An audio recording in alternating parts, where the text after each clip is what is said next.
come on, please tell me it started.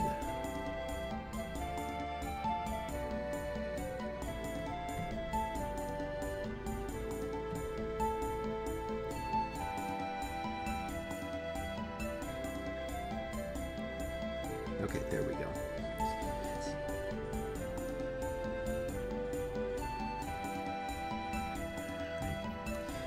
Now to put the memo out to everybody.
How you doing, Armory? Sorry, I'm busy sending the link out to my socials and everyone else. How you doing today?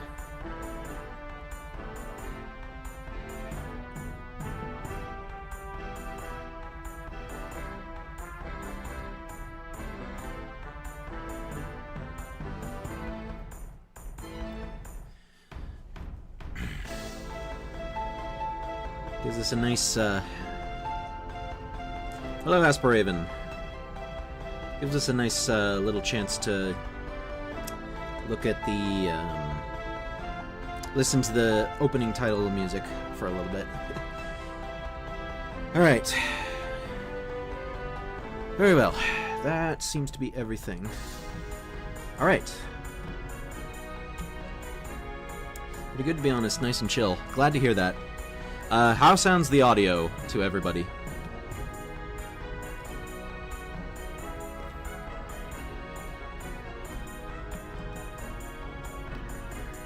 Please register my inputs.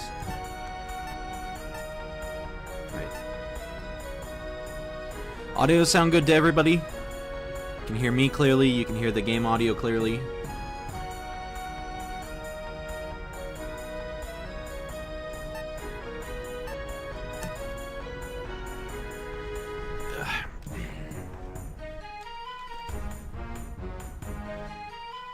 Loud and clear audio, good to hear. Alrighty then. Alright, welcome everybody to, whoops, that is, oh, I didn't set the controls. I need to do that real quick. It'll only take me a minute. Lex Talionis games map their controls a little bit weird. So I have to reset them every time to the settings I want.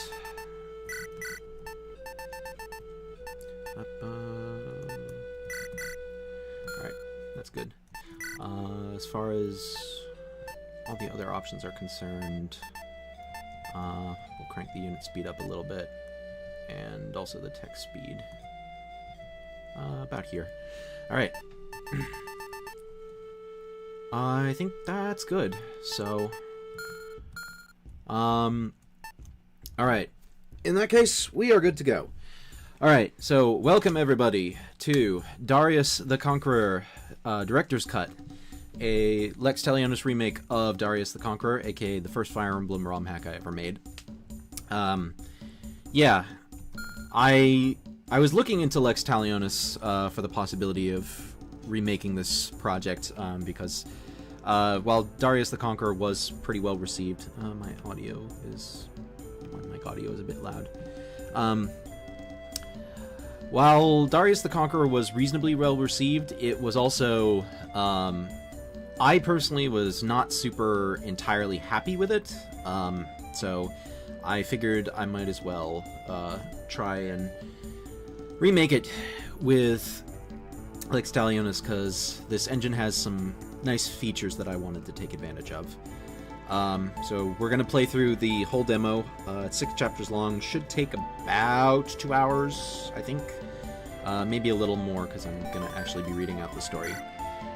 So first thing I really like about Lex Talionis is you have the capacity to give the player lots and lots of difficulty settings and customization options for how to play the game. So we have 3 different difficulties. Greenhorn is easy mode, Veteran is the standard difficulty, and Conqueror is hard mode. I have tested all 3 of these difficulty settings, and they should be pretty alright in terms of playability. But for this, I'm just going to be playing on Veteran. We also have Casual and Classic mode. These are not super important to the demo because of reasons that we'll get into. So I'm just going to play on Classic. And this is one of the big ones, is the many different settings in terms of how growth rates are handled. You have random growth rates, which is standard Fire Emblem. Growth rates are completely random. Fixed growth rates means that units will grow at a consistent pace. They will always have their average stats maximums. Dynamic is essentially random stat growths, but has a rubber banding system that lets growths that don't proc super often get high priority. Lucky is effectively 100% growth rates. It's really only use this if you want to have fun and don't care about challenge. And BXP is units will always gain 3 stats per level. There is actually bonus experience in this hack, but it won't be a thing until later updates because of reasons. I'm gonna play with random growths. All right. So let's get started. Apologies if this stream is a little laggy. My internet is not the best. All right, so we have before we start, we have the obligatory Blazing Knight cameo that you can't see because of my face here. All right.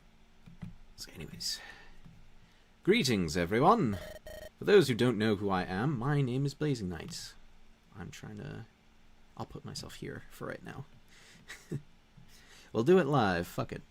For those who don't know who I am, my name is Blazing Knight. I am not the creator of this project, but I am his friend, and as such have become something of a mascot for his hacks. With that out of the way, I'd like to introduce you, on behalf of my buddy Bahamut, to the director's cut of Darius the Conqueror. This is a remake of the first Fire Emblem ROM hack that he fully completed, recreated to take advantage of the features of Lex Talionis, as well as everything he has learned over the course of making Fire Emblem hacks. Before we get started, I'd like to take a second to provide a small disclaimer. Bahamut is a big fan of works like Berserk, Vinland Saga, and A Song of Ice and Fire / Game of Thrones. These works often serve as direct inspirations for his stories and hugely influence his writing style. This means that the story of this project aims to recreate something resembling a realistic medieval-era world. As a result, the story of this game contains content for mature audiences, including, but not limited to, strong language or references to alcohol, sex, bodily functions and fluids, and more. It also means that the story may occasionally touch on some of the uglier aspects of medieval warfare. While we won't get into any of the heavy stuff in the 6 chapters that encompass this demo, just be aware that it will be a part of the story. With that out of the way, we sincerely hope you have fun with the director's cut of Darius the Conqueror. Alright, and now Prelude from Humble Roots.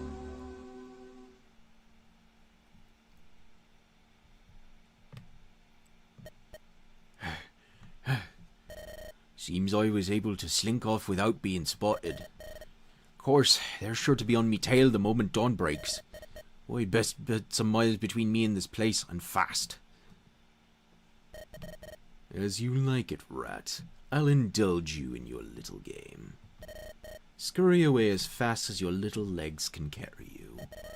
After all, the cats are still spoiling for a worthwhile hunt.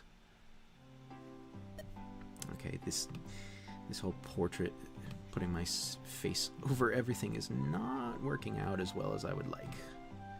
So we'll shrink me down to this size for the time being. Here, don't catch. Got it. Oi, stop that at once, both of you. You'll tear the pages from that book if you keep being so rough with it. Ooh, tear the pages, he says. Listen to him, all concerned over a silly little book. Seems to be on the verge of tears, he does. What a ninny. You blithering idiots. Have you any notion of how expensive that book is? My father parted with close to 200 gold pieces for it. Really? That much gold all for a book? Perhaps we ought to sell it for ourselves then. That much gold could buy us something of actual use. Now that does it. Give me back my book, you bellends. Whoops, can't let you do that, Darius. Eareg to you! I don't even know what the fuck accent I'm giving this guy. Oh, for the love of... Hold still, you devil! Come and claim it if and you want it. Oh, I'll claim it and then some, you... Whoa! Enjoy your trip, Darius. You rotten... What, you wanna cry, little baby? Go on, put on a show for us. Let the aqueducts flow. Tallest mudder in the village, and he ain't got a single bone in his spine. I'd wager he'd even let us fuck his wife if we've threatened him. Ha! Mightn't be we ought to have a try at that once he gets himself married. Not that it'll happen for him any time soon. What girl would willingly marry a gangly bugger like him? What, do you fancy yourself desirable to the ladies, you little weasel? Now that's a jape. I know, Armory. Julia! Duncan, Egbert, how many times must I tell the both of you to leave my brother be?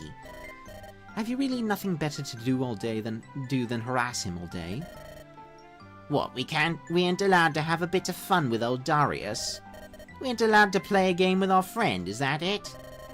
Oh, don't piss on my leg and tell me it's warm rain, Egg. Hand my brother back his book now. Or would you prefer I used you and Dunk as targets for magic practice? We ain't afeard of you, witch. Really? Then what's stopping you from rushing over and knocking me aside, Surely a pair of strapping young men such as you would be more than a match for a frail little girl like me, no? Trying to position myself. Julia, please, I can handle this myself. If you're not careful, you'll end up causing another debacle like last time. And what seems to be the trouble here? Oh, Father! Julia, have you been threatening Duncan and Egbert here with your magic again? I thought I made it expressly clear that I forbid you from doing so. She was, Sir Cyrus. She said she was gonna roast us alive, she did. You lying little shit. All I wanted was for you to return my brother his book and... That's enough, Julia. But... There's a far simpler way for us to settle this conflict. After all, Darius, is this not the time of day you and I usually practice sparring? Oh yes, I'd nearly forgotten. Are you suggesting that I spar against Duncan Egg instead? Precisely. To the victor goes the book, while the loser learns to practice contrition. What, that's it? Of course we'll do it. This'll be easy as pie. Yeah, Darius ain't as nearly as strong as we are. I will warn you two, I am better with a sword. He tells no lies, you two. Pshaw, he don't scare me none at all. As you like it. It's your own grave to dig. Right. In the spirit of fairness, I suggest we divide ourselves into teams of 2. That means Duncan and Egbert will go against Darius and Julia. What? You said nothing of us having to fight the witch. What? Are you frightened of hitting a girl, Egg? You shut your mouth, you slag. Restrain yourself, Julia. I should prefer that Darius use this as an opportunity to demonstrate what I have taught him. You would do well not to fight all his battles for him. Very well. It's not as if Darius needs me anyways. He's more than a match for these numbskulls. I certainly hope you are right. Right, let the battle begin. It is recommended that you look at the in-game guide to familiarize yourself with this game's new and changed mechanics. I may need to have to reformat that text box so it doesn't scroll by automatically. But yeah. So there's a lot to cover over in the guide. I don't know how much of this I'm going to try and cover here during gameplay, because it may not be the most interesting content.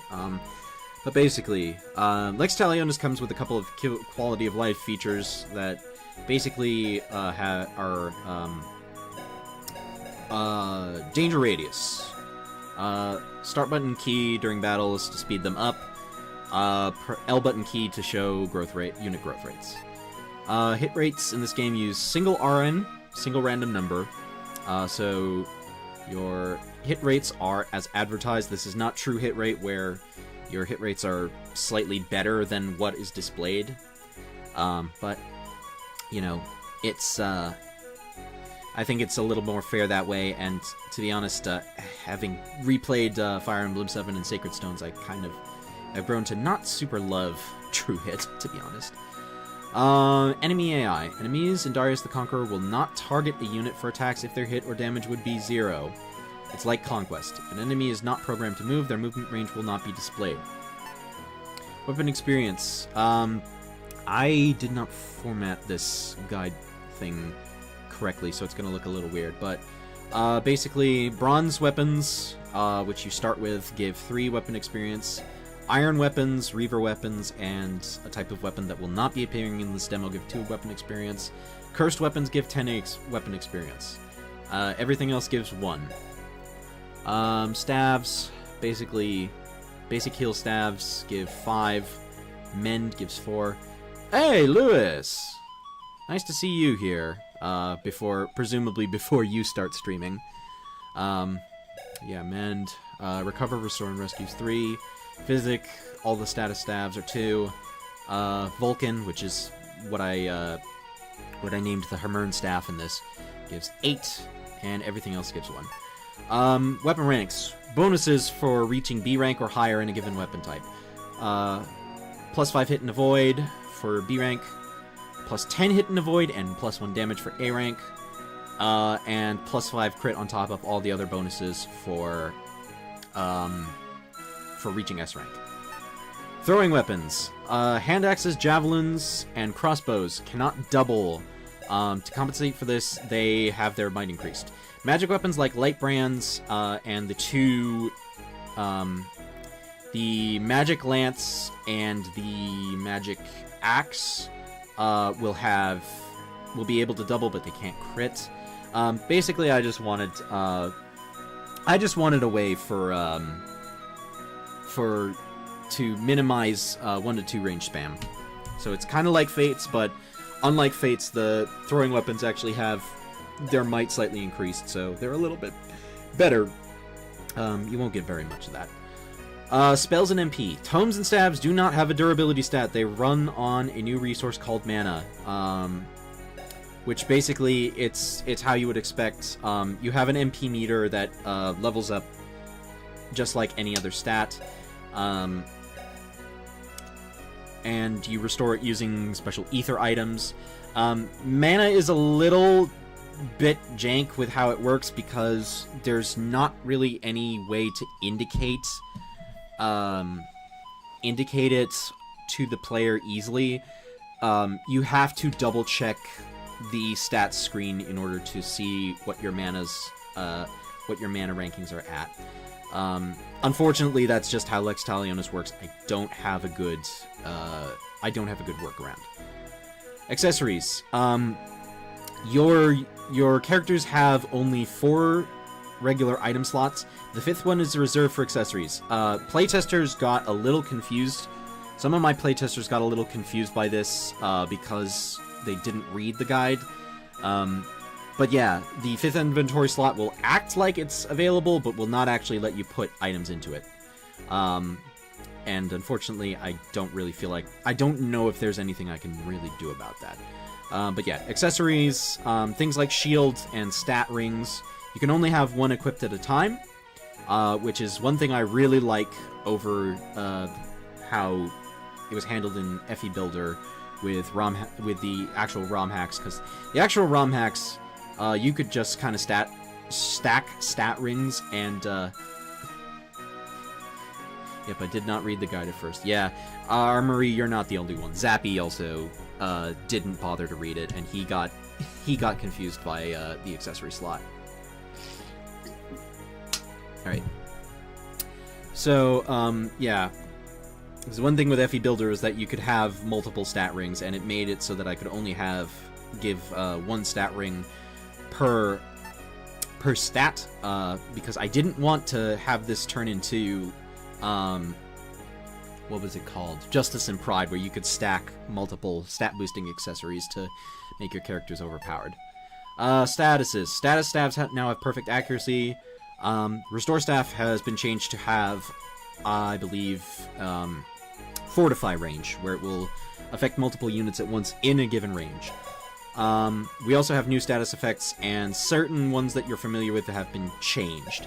Poison now inflicts -1 to all stats. Unit suffers an additional -1 per turn. This stat does not go away on its own. This status does not go away on its own. You have to use an item or restore staff in order to cure it. Sleep is the same. Silence is the same. Berserk is the same. They last for 3 turns. Blind. Unit's hit rate drops to 0 for 3 turns. There is a new status staff that does blind. Inflicts blind. Trapped. Units move and avoid drop to 0 for 3 turns. Basically, unit is stuck in place and cannot dodge. Petrify is the same as it was. It lasts for 3 turns. Skills. Each unit can learn up to a maximum of 6 skills. These skills come in 4 different varieties. We have personal skills, which are unique to a character and based off their personality. Class skills. Up to 2 skills inherent to a particular class. Most of these are basically movement skills, things like Canto and things like shove, swap, etc. Learned skill, obtained upon reaching level 10 in a base class and level 5 in a promoted class. These are going to be things like various swift stance, strong stance, etc. Death blow, it's savage blow, things like that. I'm always defaulting to blow skills. Combat arts. Learned at level 10 of a promoted class. These are special attacks that deal heavy damage at the cost of a large sum of weapon durability. There are a couple of skills that count as combat arts because of technicalities of how they work, but they don't have a durability cost associated with them. Things like lunge, debilitate, and mercy, which we will be seeing in this demo. Mounted aid. Simple. All mounted classes, regardless of gender, have an aid stat of 20. They can rescue any infantry unit. I am a big proponent of non-sexist aid formulas, and I didn't really know how to pull this off, but this is effectively how TMGC handles unit aid, and honestly, I prefer it this way. Leadership stars. I am famously not a fan of leadership stars, but I decided that I wanted to try and see if I could make the mechanic work a little bit better, and my solution was basically just to have them provide a hit and avoid bonus of 1. Units can have up to 5 stars. Leadership levels up randomly like any of their stats. Some units will have more capacity to learn it than others. You're guaranteed to gain 1 upon promoting. and you can also use a type of stat booster called a medallion, which unfortunately, thank God GBA hated female units when it comes to gender-based stats, con specifically.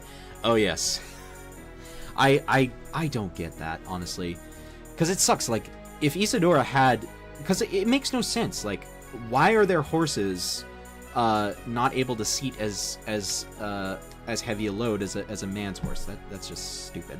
Like, Isadora could have had a niche if she actually had the capacity to aid people. Keys and lockpicks. Keys and lockpicks are generally going to cost a pretty penny, but they can be used up to 3 times each. Mostly just a way to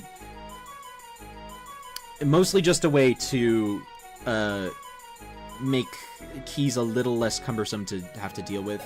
Lockpicks can be used by any class and open a door or chest, but they only have 1 use apiece. The turn wheel. This is one of the bigger things. I wanted to have a battle save system like Radiant Dawn, but unfortunately, the way Lex Talionis handles battle saves is a little cumbersome, so I decided to go with the turn wheel. It's actually not as useful as you might think in the early parts of this game because, for reasons we'll get into, but it will play a nice part in future chapters.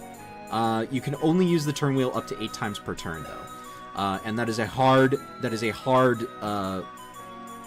limit on it. You will not get any more uses beyond 8 per chapter.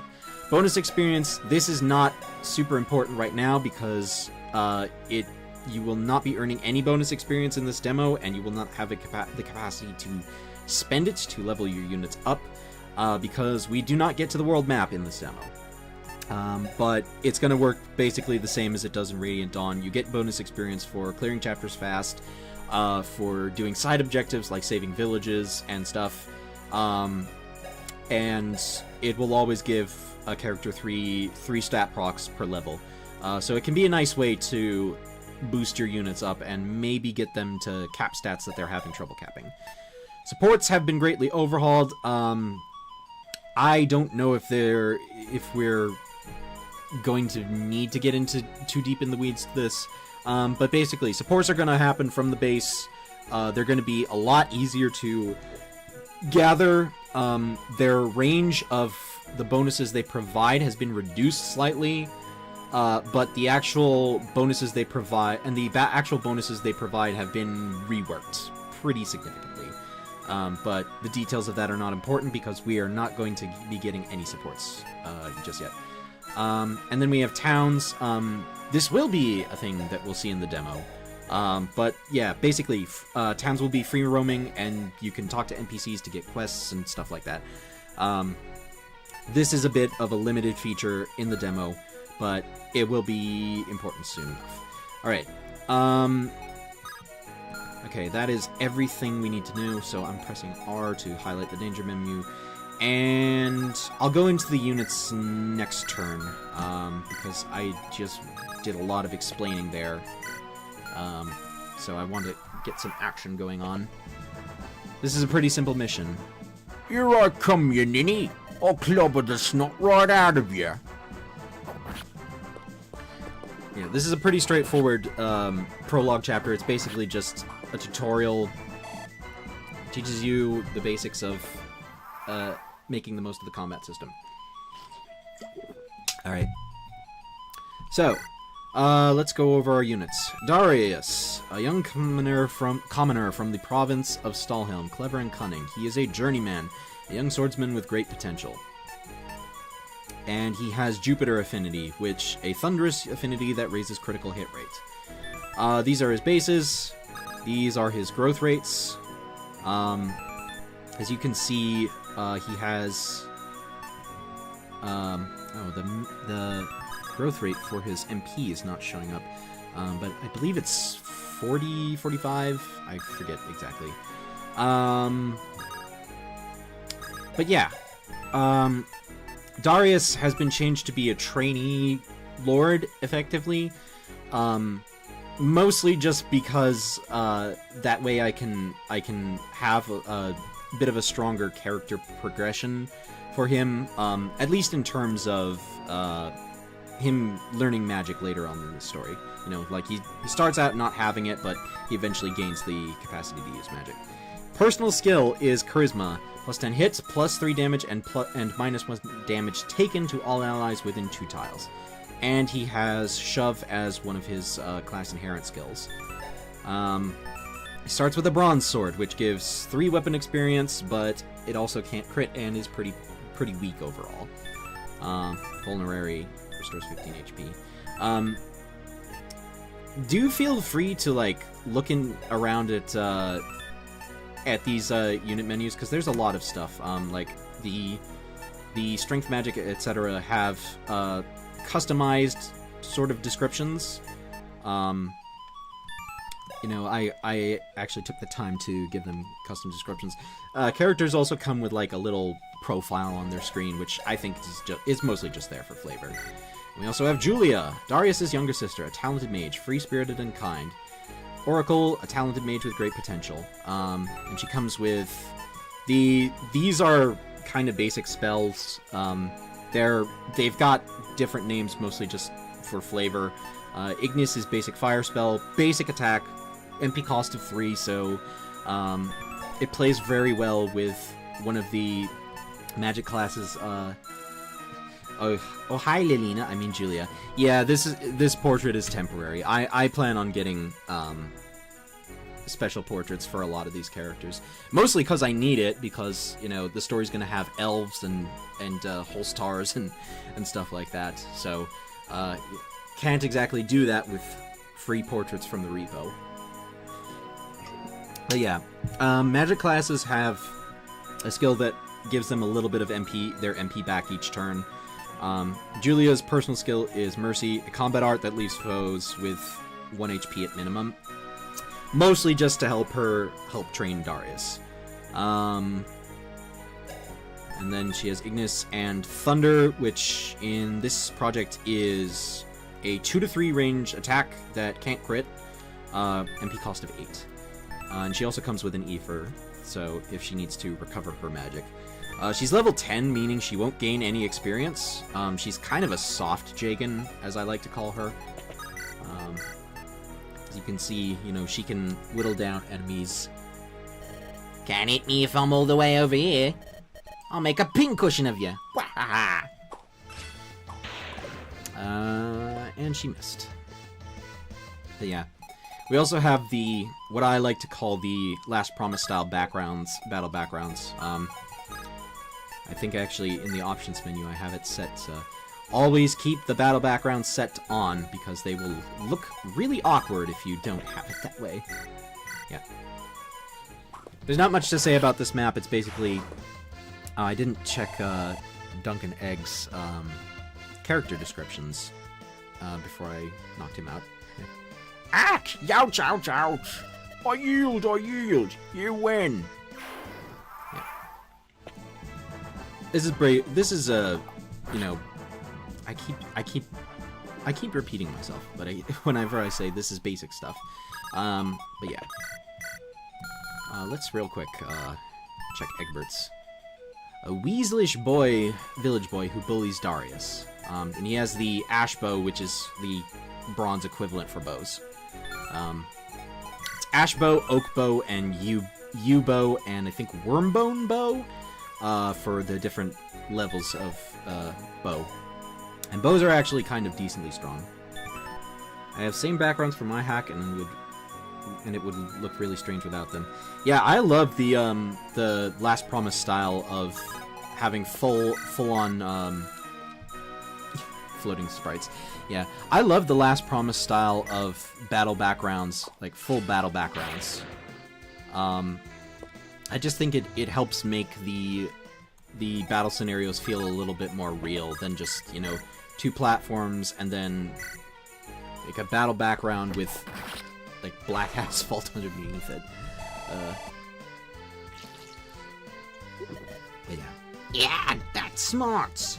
I yield! Excellent work, children. Now for the true test of today's lesson. I want the both of you to join forces against me in one final clash.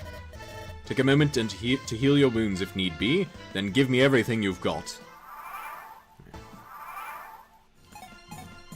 There's also a decent amount of both new music and remixed music from the original project. So, you know, look forward to that.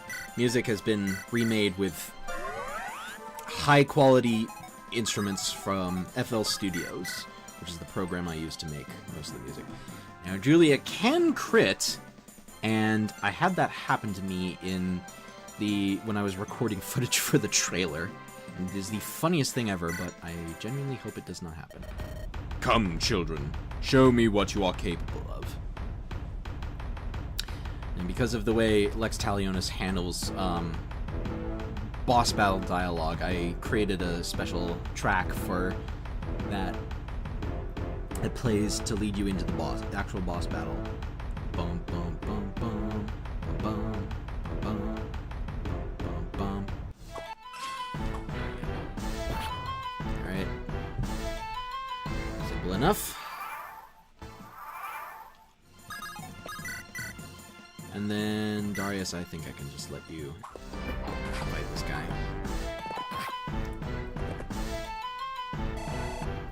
And get our first level up. HP, strength... Oh, damn. Everything but luck and res. Not bad. Growth rates tend to be quite generous for a lot of characters.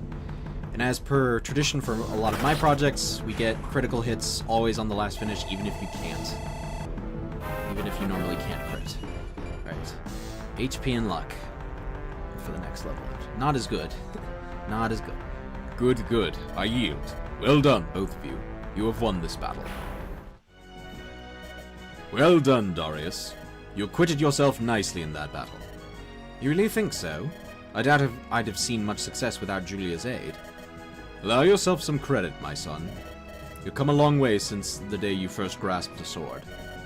If you so insist, then I shall take you at your word. As for the two of you, I believe you owe Darius his book. Very well. Here's the bloody book back. We didn't want it anyway. I do hope the two of you have learned your lesson from this. Take care that I do not catch you stealing from my son again. Elsewise, I will be forced to involve your parents. Yes, sir. Aren't we forgetting something? Don't you both owe my brother an apology for your shit-wittery? Oh, shut your bloody mouth, witch. You best be grateful you was born spell-touched. Elsewise, we'd have kicked your ass. Oh yes, I've no doubt about that. By the way, Dunk, your trousers seem to have caught fire. What in blazes? Ah! Water! Someone fetch me some water! You dumbass! You'll only fan the flames running about like that. Halt, I say! Full of shite and hot air as always. That was ill done, Julia. How so?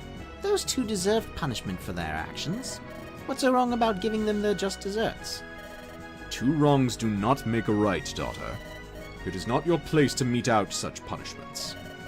Actions have consequences, after all. It's all well and good for you to torment others with magic.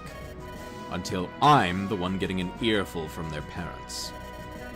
If they don't want me to discipline their children, they ought to do it themselves. Those two clearly have been spared the rod, and it shows with how spoiled they are. And who was it who died and made you the arbiter of their behavior, The only actions you have any true control over are your own. Do not forget that. I will choose not to draw the issue out any further for now. Your mother is busy making preparations for our supper. Wash up and come help me help her. There's some sense in his scolding, you know. Not you as well, brother. Is it really so difficult to simply thank your sister for coming to your aid? That's the trouble, Julia. I've been a man grown for 3 full years now.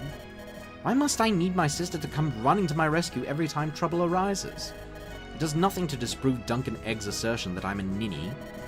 Fie on that. You whipped both their asses soundly just now. Is that not proof enough of your strength?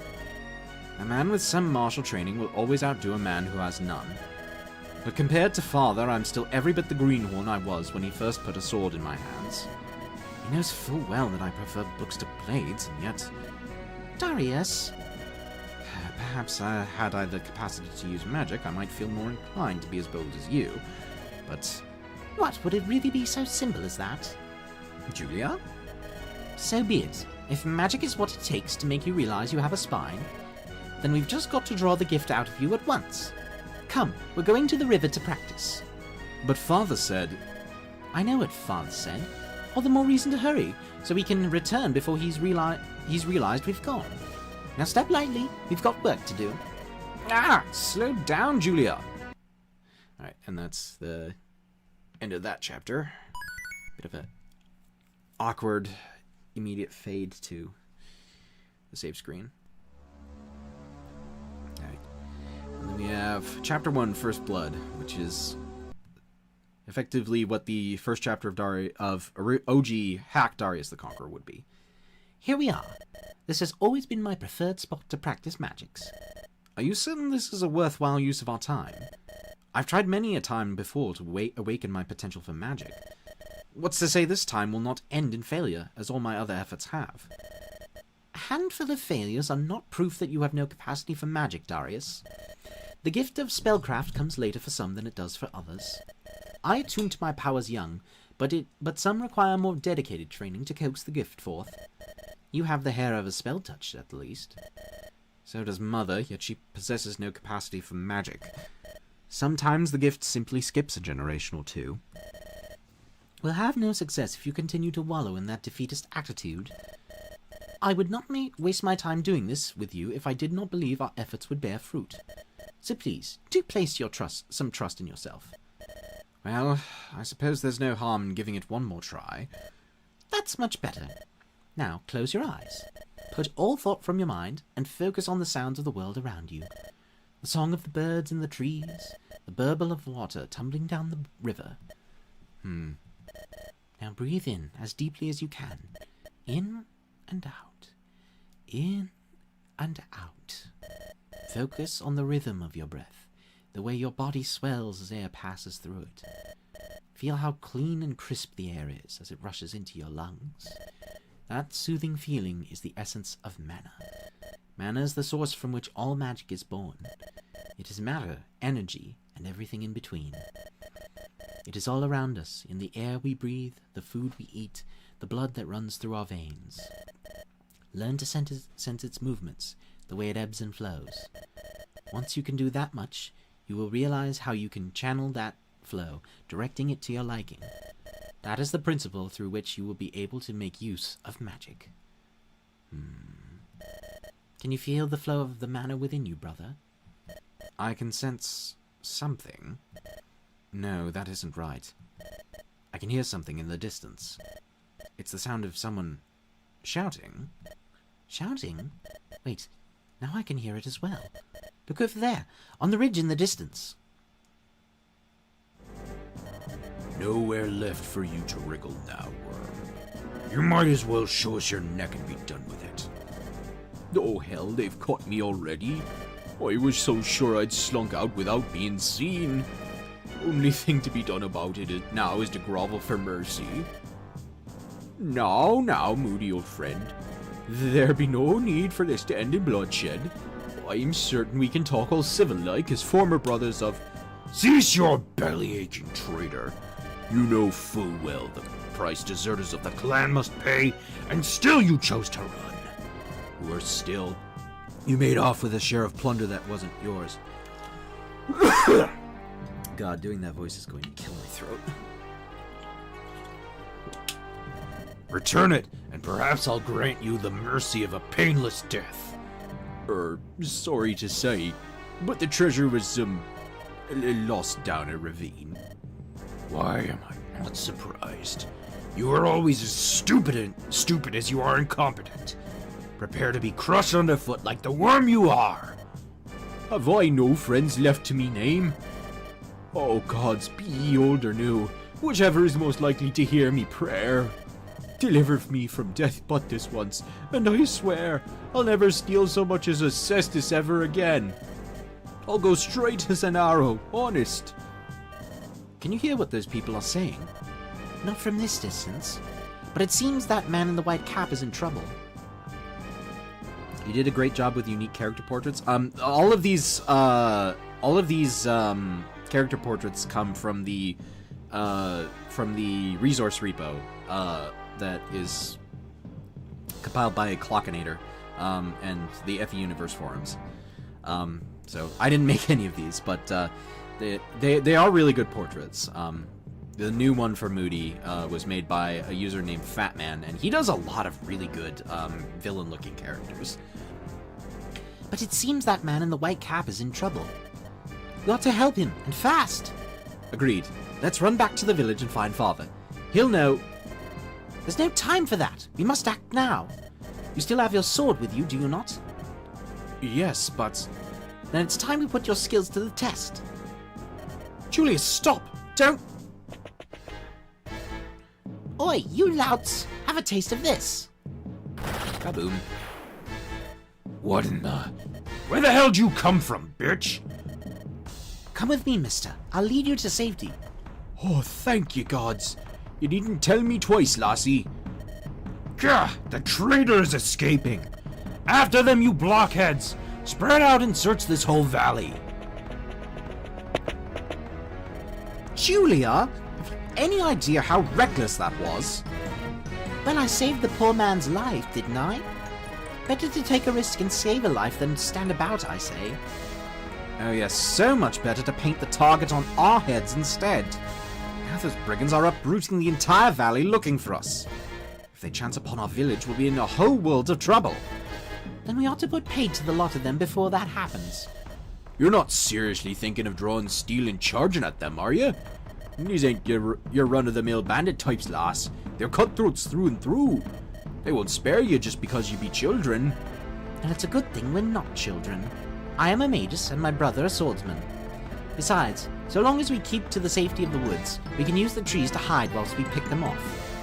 You're the maddest litter of younglings that e'er I saw. On that we can agree.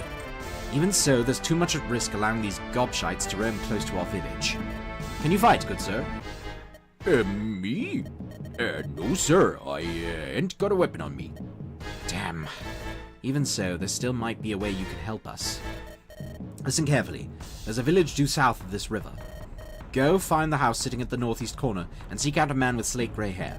Tell him where we are and what the trouble is. He'll know what to do. You really intend to fight them, do you? So be it. I'll keep ye in me prayers, brave younglings. May fortune favor ye.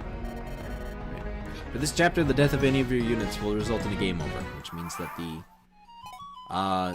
turn wheel is not super important here. But yeah, there's another rap map, and we have the boss, Moody, a raider captain of the Ironhorn Bandit clan. Alright. This is another fairly straightforward map.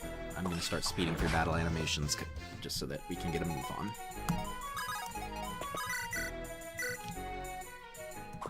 As you can see, so many new battle animations. The fighter one is... Oh, anyways. So the bitch deigns to show her face. And she's got company, too. No matter, they're nothing more than a pair of brats. Surround the whelps, boys. Got the male brat, but leave the wench unharmed. She'll be of more use to us alive than dead. And Cyrus shows up. Darius, Julia. Father, thank heavens you're here. What in the seven hells were the two of you thinking, charging headlong into battle with a pack of brigands? Why did you not come seek me out instead? There wasn't any time. We had to act fast or else... You'll have time enough to explain yourselves once we've scoured the Valley of Brigands. For the time being, stay close to my side. I will not have either of you dying on my watch. We understand. Take point and we'll follow behind you. Alright, Cyrus, the Jagan of this hack. Darius and Julia's father, Vicarius of Roma Village, stern but fair. He is a paladin. Elite cavaliers with supreme mobility and solid defenses. Saturn, an affinity of wisdom that raises attack and accuracy. He comes with a bronze lance and a mithril sword. These are his bases. These are his growths, which actually are not important. Personal skill is also Mercy, to help with training. He has Savior, which is the Cavalier's learn skill, Cavalier class's learn skill, and Cantor, which is FE 10 and 9 and 10 Canto in this case. Cyrus is actually a clever thing that I did with Cyrus, without intending to do so, is that on Greenhorn and Veteran difficulty, if you have him attack this brigand in Darius's range, he one-shots him. But if he's outside of the range of Darius's aura, then he only does most, or he can just crit. That can happen too. Gotta love when that happens. I need to turn Danger Radius on. But yeah, we've got so many classes to go over. We have Myrmidons, Vandalos, a raider from the Great Western Wasteland of Vandalos. Myrmidon, swift swordsman who specializes in speeding killing strokes. Although, no crit rate, as this guy just has a bronze sword. So he's not exactly that big of a deal. And then we also have archers.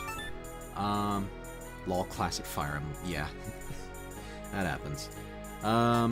Archer, bow-bearing infantry who prefer to fight from afar, not up close. And if my fucking my keyboard will cooperate. Fighter, axe-toting brawlers who rely on strength and stamina to carry the day. And he has a hatchet. Throwing weapon can't double. It's 10 might, which is quite a bit for this point in the game. But, you know, that's the trade-off with throwing weapons. Alright.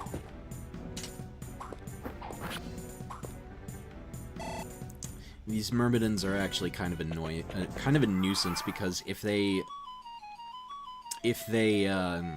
Darius doesn't get lucky with his speed level ups, then they could potentially double him. So Julia, you take this guy out.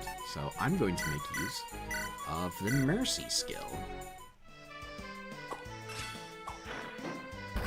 And as you can see, it leaves him with 1 HP, allowing Darius to get this kill. Or he can just miss. The RNG begins. Cyrus, I'm actually gonna have you visit this house over here, because these hint houses are mostly just, you know, basic gameplay tips, usually for stuff that,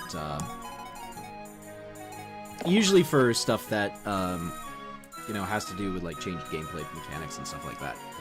Alright, visit. Some foes have a nasty tendency to coat their blades in poison. Take a scratch from one such weapon and it'll run your blood toxic. Poison's an insidious killer too. It won't do for you all at once. Rather, it'll sap your strength, slowly but surely, until you're too weak to defend yourself. Oh, my fucking computer's not charged in. Charge is not plugged in. Worse still, it won't fade on its own. You've got to purge it from you with a pinch of panacea if you want to make a recovery. And, oops, I'm knocking shit over.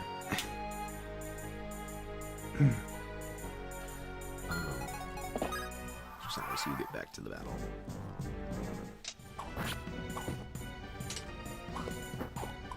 Oh, come on, Darius. You can do better than that. I know you can. So one thing with single RN hit rates is that they are considerably... I find that it is a lot easier to miss attacks with single RN than it is with true hit. I'm actually in a bit of a precarious spot here, because I have a lot of enemies to deal with.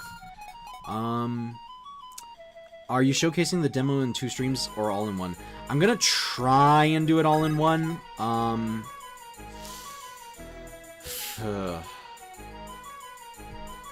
I don't know. I will be honest, I am operating on 6 hours of sleep.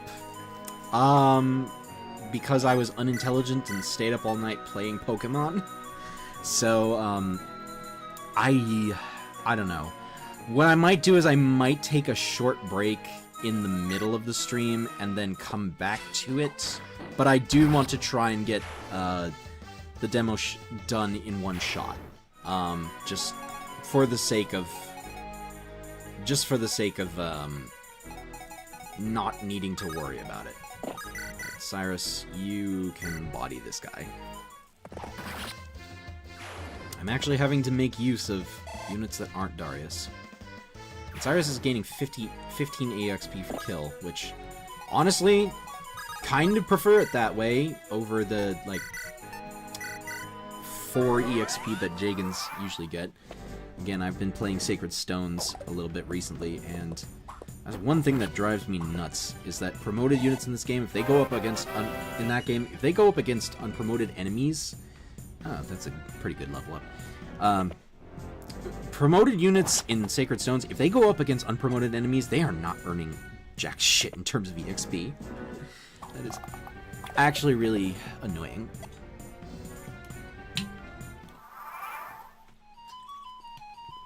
Okay. Okay, that's enough to get a kill here.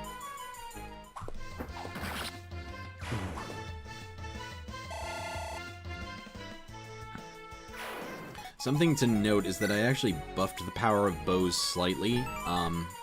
The oak bow now has 7 might. And that does mean that these enemies are a little bit more inclined to attack Cyrus. Speaking of which, I'm just going to hit this guy.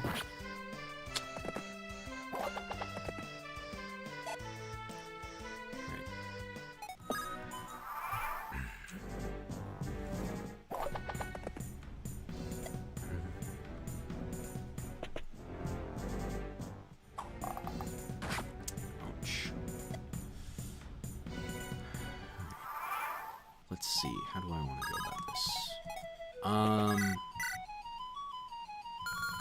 That does 10, 11, okay. So, we're doing these here. Oh, whoops, that was a mistake. She was only doing 10, because she was in range of Darius' aura. That's what we have the turn wheel for. It's to... so we don't have to deal with the consequences of our own actions.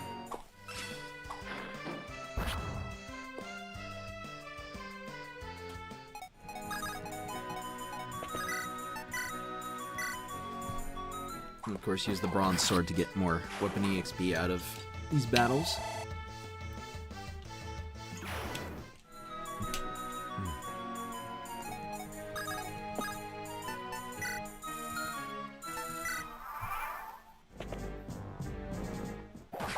Ah, that's a bad hit to take.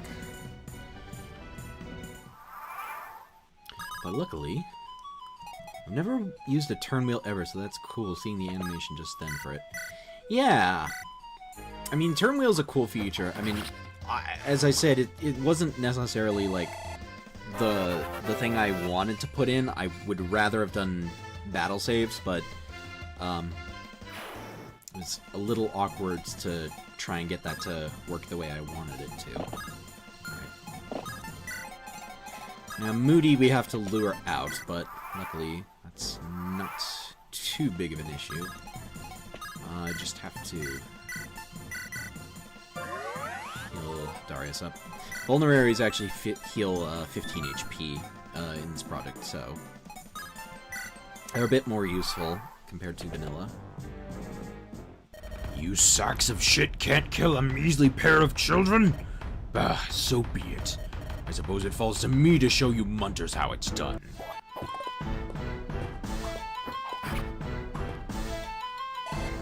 And I am going to have to do a little bit of finagling to get this guy down to... I can't weaken him with my characters, because he, yeah, he's a little too... I don't know, I can use Thunder with Julia. Nice. Alright, Darius. finish this level off with a critical.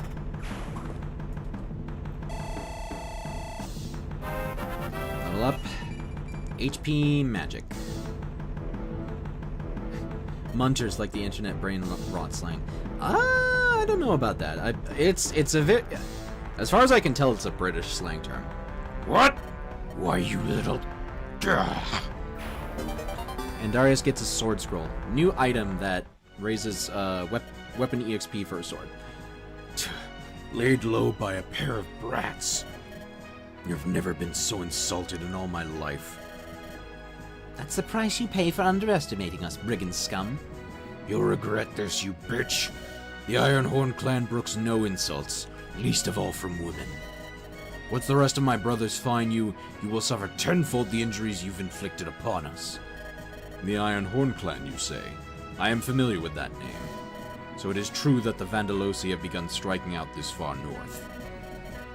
Were you simply a ruffian from one of the local hill clans, I might have told you to bugger off and never trouble us again. Baldy got brain-rotted. But a Vandalosi raider is too dangerous for us to let live. Better to hack off your head here and now before there's any risk of you running back to alert your allies. Hold, father. Would it not be better to bring him back to the village alive? If he truly is a Vandal, then it might be better to alert the rest of the village to their presence in the region. Or perhaps we could force him to lead us to his allies, and we could launch a preemptive strike against them. There's too much risk involved. Far more sensible to spill blood now and avoid trouble later. Now stand aside so I can... Yeah! Whoa, Franz! Whoa! Father! An opening. It's now or never. Are you unharmed, father? I am, thanks to you two. But now that Vandal has gone and run off. I'm sorry, father. Had I not stayed your sword, he would never have...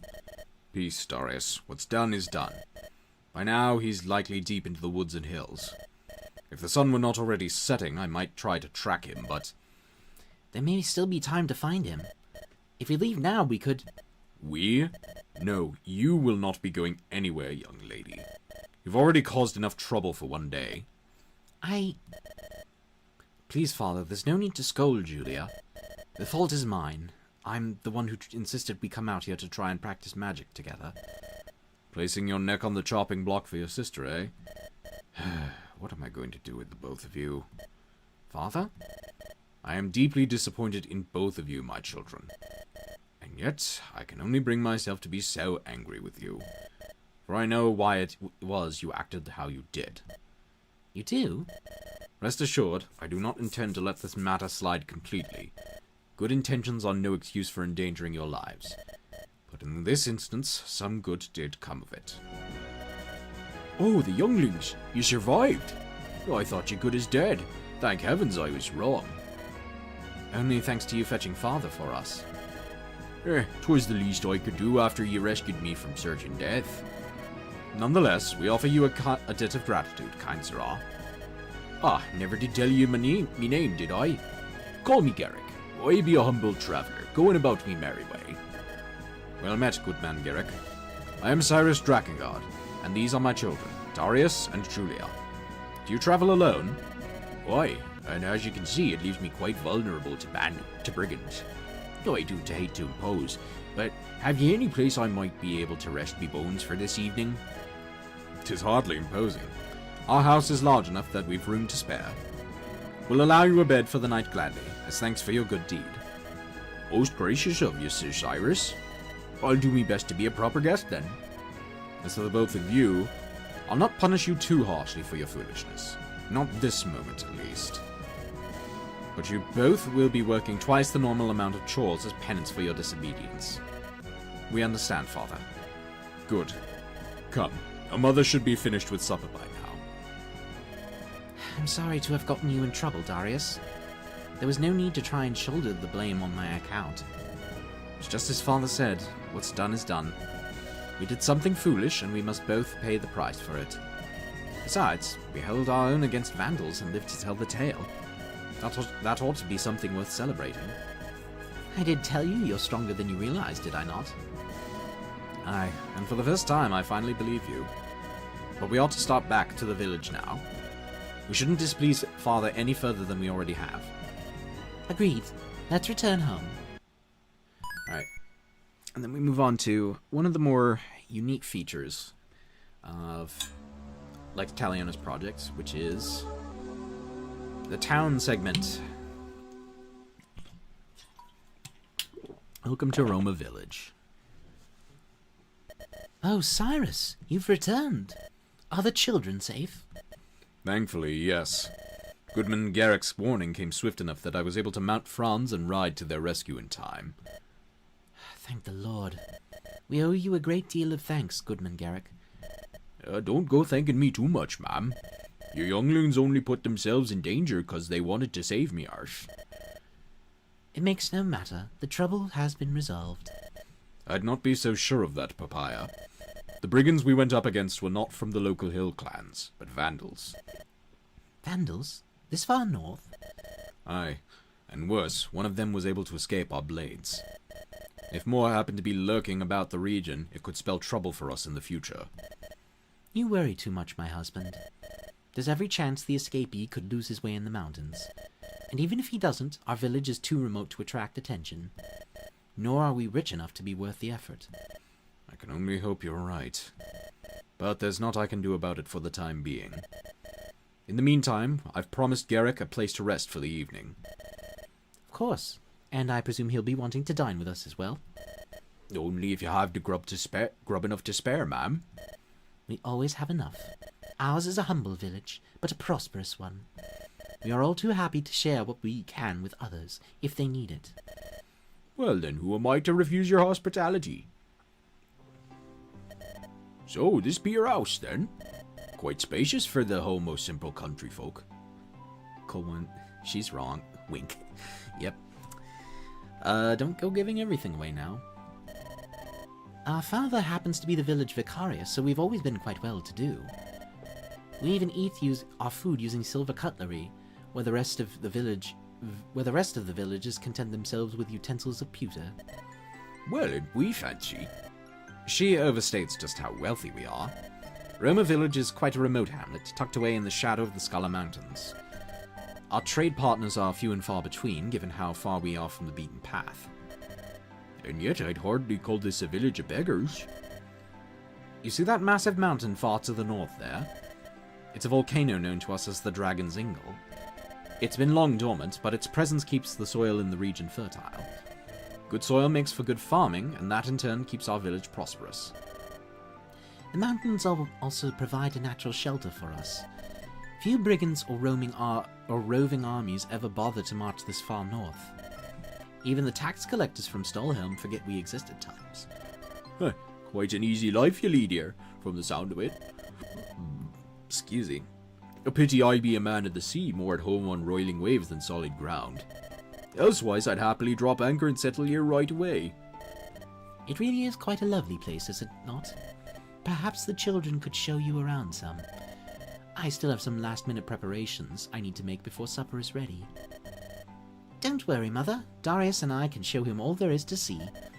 Follow us, Goodman Garrick. By all means, eat on, lass. Silver cutlery, she said. Talk to Papaya once you're ready to end the chapter. So yeah, these are town segments. One of the new features of this project. It's technically something you can do in with ROMs and ROM hacks, but I find it kind of complicated to do so, and I was never able to figure it out in a way that was satisfactory. I know TMGC has these kind of things. Free roam time, yes, indeed. But yeah, we have a whole village worth of people to talk to. And some of them even give us items. Those of you who playtested this, I actually added an extra item that you get from talking to people. But we'll start with Julia here. Are you well, Julia? Well enough. But it is a nuisance that our training accomplished nothing. We came no closer to awakening your gift, and got in trouble for our efforts. In short, it was all for naught. It certainly seems that way, doesn't it? But I'm not so certain it was a complete waste of time. What makes you say that? You said the first step in using magic is to sense the flow of mana, correct? Just before we were interrupted, I remember I had this strange new feeling. It was faint, and only for a moment, but I could sense a stirring within my blood. Why did you not say so earlier? That feeling was your first awakening to the flow of your mana. This is excellent news. You are making progress after all. It's still too early to celebrate, if you ask me. But it is an important first step for my journey into magic. It's better than any of your previous efforts, that's for certain. Oh, I can hardly contain my excitement. I'll make a magus of you yet, I swear it. And then I'll finally have another spell touch to practice with. Have magic duels against... Hold a moment. You said nothing of making me fight magic duels with you. Julia, are you even listening to me? Yeah, most of these conversations are just kind of character and world building, but, you know, they're nice to have. How fare you, Darius? Seem quite calm for a man who just fought a life or death battle. I would be lying if I said I was not feeling a touch shaken. But it's not as though blood is a new sight to me. I still have vivid memories from my youth of watching you behead Hill Clan criminals. Your mother hated that I made you sit and watch those executions. But it was a necessary evil for you to be aware that there is danger in this world. I'm certain it certainly made me less squeamish around blood, that's for certain. Even so, it's one thing to see blood and another thing entirely to be the one to spill it. Even I recall needing time to process the shock the day I first took another man's life. There was no time to let shock paralyze me. They were vandals, hardened killers who slaughter without a second thought. If we did not slay them, they'd have butchered us like pigs. And yet, I cannot help but wonder, even knowing it was us or them, with no option for negotiation between us, does that make it just for us to slay them? Or is what we did not murder by another name? Questioning is everything as always, are we? Ah, my son, you really are too smart for your own good. Am I wrong to be asking such questions? Not at all. I'm glad you have the curiosity to ask questions. That you are willing to doubt, to ask questions of ethics and morals, is proof of your humanity. The only trouble is, most men are not keen to question the morality of taking another's life. For some, murder is how they earn their daily bread. To others, it is a sport. It is a sad fact of life that some conflicts cannot be resolved through words alone. I know, yet they were still just men, just the same as you and me. What right have we to decide whether they live or die? Would that I could give you a simple answer, my son. Alas, simple answers are a luxury in this world. I know you are not fond of violence, and I respect that. But there is a reason I have tried to teach you all I know of swordplay. I will not always be around to protect you, and I want to know that you will be safe once I depart this world. Father, I was not planning to give you this for some time, but something tells me that you are ready to wield this sword. Oh my, it's a beautiful blade. It was a gift I received from a tourney I won many years ago. It has served me well for a number of years, but I believe it will be better put to use in your hands. I know not what to say. Thank you, Father. You're a good lad, Darius. You've a great capacity for empathy, and that is your greatest strength. Just remember that a true knight never forgets his sword. He only deigns to use it when all other options have failed him. I will remember, Father.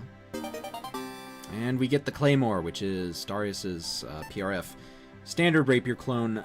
It does have slightly reduced hit compared to other swords, but, you know, has the extra crit, has the extra power. Only 5 weight? That is not correct. I may need to look at that. I mean, it's supposed to be 10 weight. So I'm gonna put this sword scroll. Sword scroll grants 50 weapon experience to user's sword rank. I'm gonna put that in the convoy. And yes, this is a case where the convoy is active despite not having a reason to be yet. Purely because I don't want my players dropping items, leaving them behind. Darius, were it? How is it that your pa came to be the village vicarious? It's quite simple, really. He was the one to found Roma Village. Ah, that does explain it. Even so, what made him think to build a village all the way out here? That I couldn't tell you. There's a story my mother used to tell us of how she and father met. She claims that she was the noble daughter of some far-off city-state, betrothed to a man she misliked. Then, she met my father and became so taken with him that she willingly stole away into the night at his side. However, my mother's betrothed was a man of great power, and hounded her relentlessly in an effort to reclaim her. Thus, my parents decided they could only settle in a place the rest of the world would never think to look. It's a fanciful tale, one that seems far more fantasy than fact. I agree. Can't imagine any noble daughter what would leave her life of privilege for any reason. And of course, it takes more than 2 people to build a village. Luckily, my father happened to know some men who wished to build a settlement deep in the Scala Mountains. Most of our neighbors are people who sought a refuge from the endless turmoil of Vandalosi raids. That being said, the mountains have their own dangers. Bears, mountain drakes, the odd wyvern here and there, and of course small clans of bandits who live in the foothills. When it falls to your part to keep the threats at bay, eh? My father was a hedge knight in his time, and his training in the martial arts is sufficient to keep us safe. Though he has paid a price for his diligence. I did notice Sir Cyrus was short of foot and some fingers from his left hand. For him, it's a small price to pay. My father is a stoic man, not much given to sentimentality, but he does love his family and his fellow villagers with all his heart. You're a lucky lad, Darius. I never knew me pa, and me mum was all too keen to be rid of me the first chance she got. Oh, I'm sorry to hear that, Garrick. Treasure your family always, lad. You never know how much time you'll have with them. They certainly can be a handful, Julia especially, but I'd not trade them for all the gold and crowns in the world. Foreshadowing. Oi, Darius. I heard that witch you call a sister went and threatened my boy today. Threatened is a strong word. Did Egg deign to mention why she might have been angry with him? I don't give a damn what her reasons are. Tell your father to rein his little monster in, or I'll bring a suit against him. And in turn, you'll tell your son to stop harassing me, right? Do you think that blue hair of yours is proof you have blue blood, wanker? Your father being vicarious doesn't give you the authority to tell me how to raise my son. You Drakengard's think you're so high and mighty, all because your sire got tapped on the shoulders with a sword. I believe this conversation has run its course. Don't worry, though. I will be sure to tell my father how grateful you are for his protection. I'm sure he'll remember what you've said to me the next time the hill clans come for your cows. Oi, get back here, you! Just a funny little scene between villagers. Alright. I heard that Vandalosi raiders sacked the city of Stalheim half a fortnight ago. The capital's not as far from Roma as you might think, and that sets my stomach on edge. Them Vandals are growing bolder by the day, I tell you.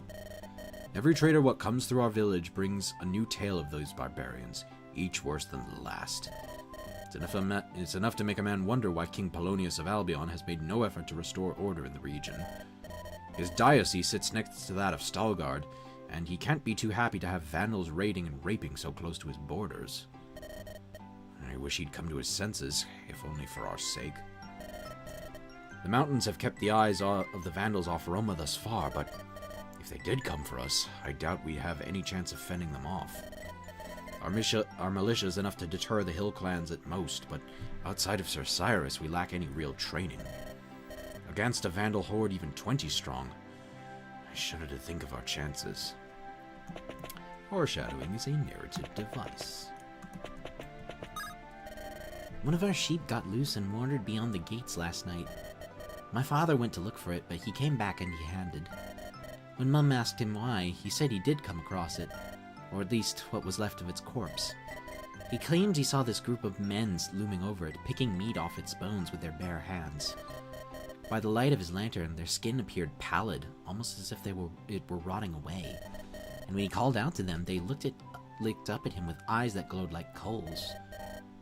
That was the moment he says he turned and fled back towards the village.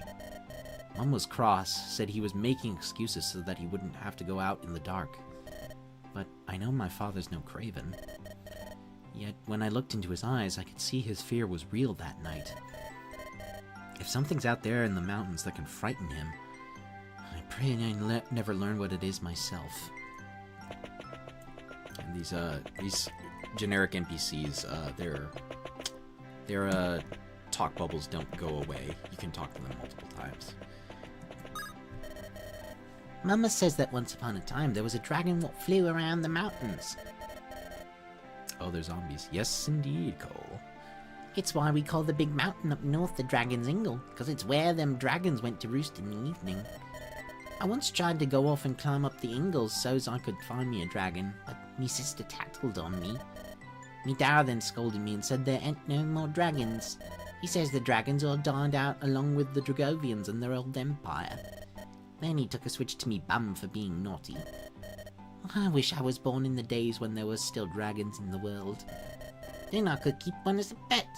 And when me Darius is being mean to me, I could tell it to eat him up. Talk to you. A weapon's only as strong as the material it's forged from. A sword forged of bronze, for instance, does not cut as deep as one of iron or steel.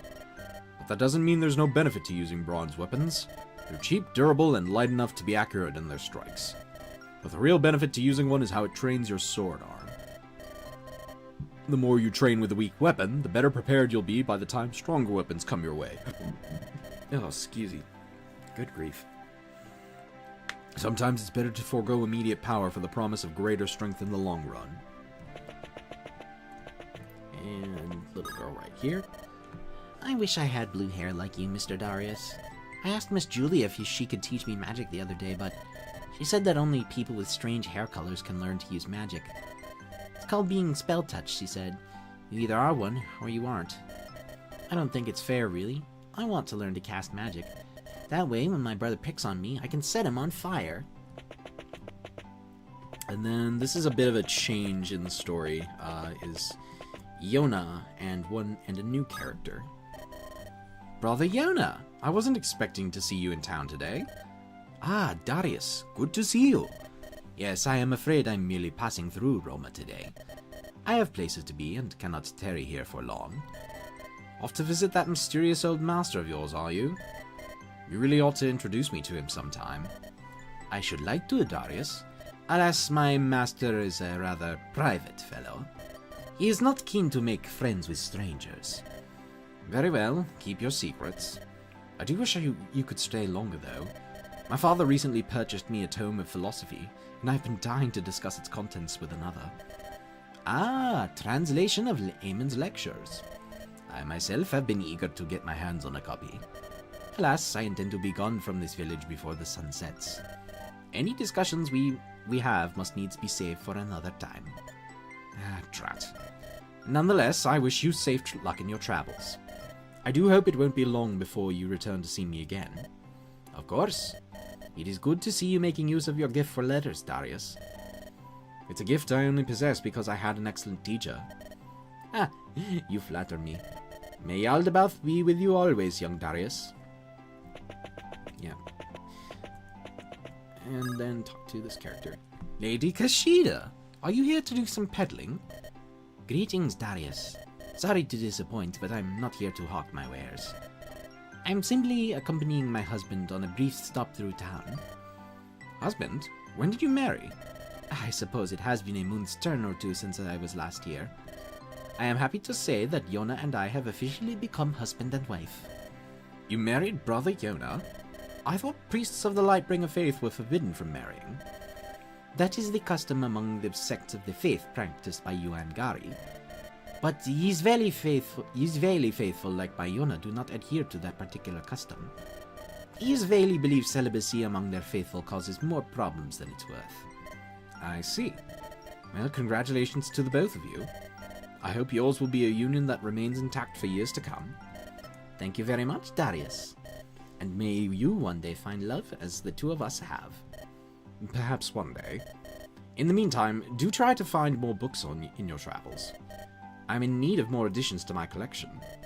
You are in luck then. Consider this a gift for all the service your family has done with me. A spell tome? Fate is a mysterious mistress indeed. Julia and I have recently been making efforts to awaken my potential for magic. A stroke of serendipity indeed. That tome is one of the most basic of spells. Perfect to study with. Just take care not to burn your house down. A spell of flame, then? Have no fear, caution is second nature to me. And thank you again for the gift. You are welcome, Darius. May the blessings of Pallas be with you always. Alright, we get a free fire tome. Oh. Good to see the chat populating again. I don't know. My views dropped, my concurrent views dropped to 0 for a second there. I guess everyone had to take a sec to be away from the stream. Alright, talk to Papaya. Are you ready for supper, children? And you get the choice to advance the story. If we say no, Well, I'd hurry and ready myself if I were you. It won't be long before it's ready. talk to you again. Are you ready for supper, children? Good, because I've just finished preparing it. Come inside. That was quick. Why did I say it like that? That was quick. That was fack. God. Maybe trying to do this stream all at once is a bad idea after all. Ah, what a lovely meal. Thank you graciously for the food, Mother. Indeed. I've not eaten half so well in close to a year. You are all very welcome. Gratitude always makes a meal taste better, I say. And that is why we are the most well-fed family in all Isengard. All thanks to you, my beloved. Cyrus, not in front of the children. You're going to make me blush. Let them watch, dearest. It will be good for them to see what true love looks like. Really now, both of you. I think Mother is a little old to be giving us another sibling. I'd not be so worried about that, Julia. I think you've gone and scared them out of ever having another child. Really now, I can't possibly be that bad, can I? If you need to ask. Well, I'm as stuffed as a roast turkey. Think I'll retire to me chambers here early this evening. Another 1,000 blessings upon ye for the grub. I mean, to be a good conqueror, you've got to eat your veggies. Yep. I understood that reference. You are welcome, good man, Garrick. Right, if we're about to excuse ourselves then, I believe it's my turn. Not so fast, young lady. Do not forget, you are still in trouble for... And she's already out the door. What am I going to do with her? I'd ask where she gets her willful streak from, but I suppose it would be quicker to look at myself in the mirror. Even you were never this much of a terror, dearest. Darius, would you be so kind as to fetch her before she gets too far? Yes, I'll return in just a moment. Now, where in the world could she have gone? I certainly hope she didn't go charging out the village gate again. Is that singing I hear? Hold on, young dragon, you're learning how to fly, and you must have faith that one day you'll succeed. Don't give up, young dragon, one day you'll touch the sky, and you'll be the inspiration for another dragon learning how to fly. Fun fact, that melody is the same melody as the song that's playing right now. What song is that? What is that song? It sounds so familiar to me. Oh, Darius. It's this old lullaby that Mother used to sing for us when we were children, remember? Oh, yes. Yes, I remember now. It's been some years since last I heard it. But it is quite a pretty melody. Isn't it, though? I remember I used to play pretend that I was a dragon chick when I was small. Oh, I remember well. Mostly because part of your act was biting at anything that displeased you. Of course you would remember that part of it. Oh my, look at the sunset. From here you can still see the light shining from beyond the mountains. It's incredible, isn't it? This is my favorite spot to be during this time of day. Watching the sunset, my mind feels open to so many possibilities. Possibilities such as what lies beyond our little valley over the mountains. It's hardly a mystery. Follow the setting sun westward and eventually you'll reach the ocean. Fly due south and you enter the rest of Isengard. But what lies beyond the ocean, beyond the mountains of Isengard? I've studied the maps just as much as you have, but they only chart so much of the world. Have you never thought to ask what lies beyond the edge of our understanding? I'm certainly curious, but such discoveries are not for people like us to make. Our lives are here, in Roma Village. A day will come when Father must step down from his position as Vicarius. And when he does, we must be the ones to take that mantle from him. If you find contentment in staying shackled to the same valley for your whole life, then so be it. But I will never be satisfied staying chained to one spot. I long to see the great cities, Albion and Knossos and Rousselet. To journey to distant realms as far as Sylvania and Golgothos.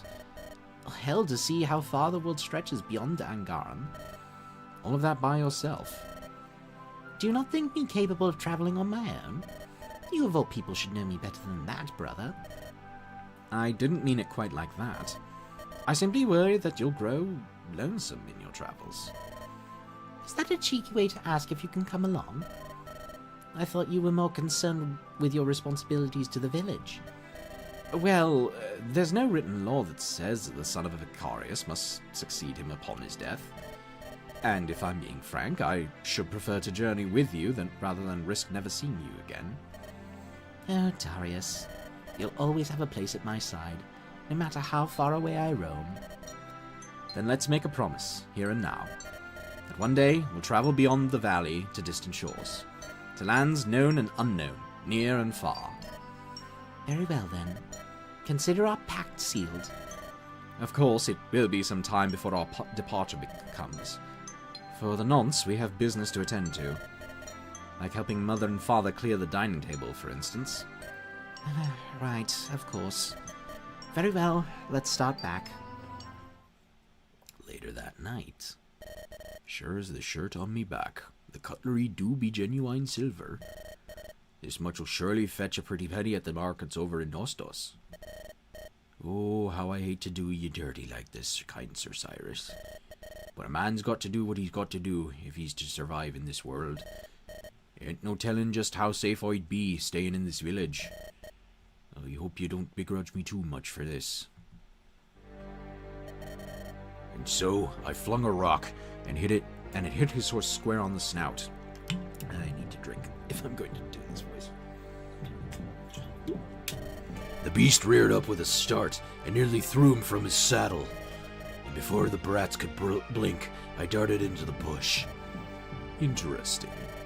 If I am to understand this correctly, you lost your entire raiding party to a pair of children? It wasn't just the children who did for us. The knight was there, all clad in armor, while we had none.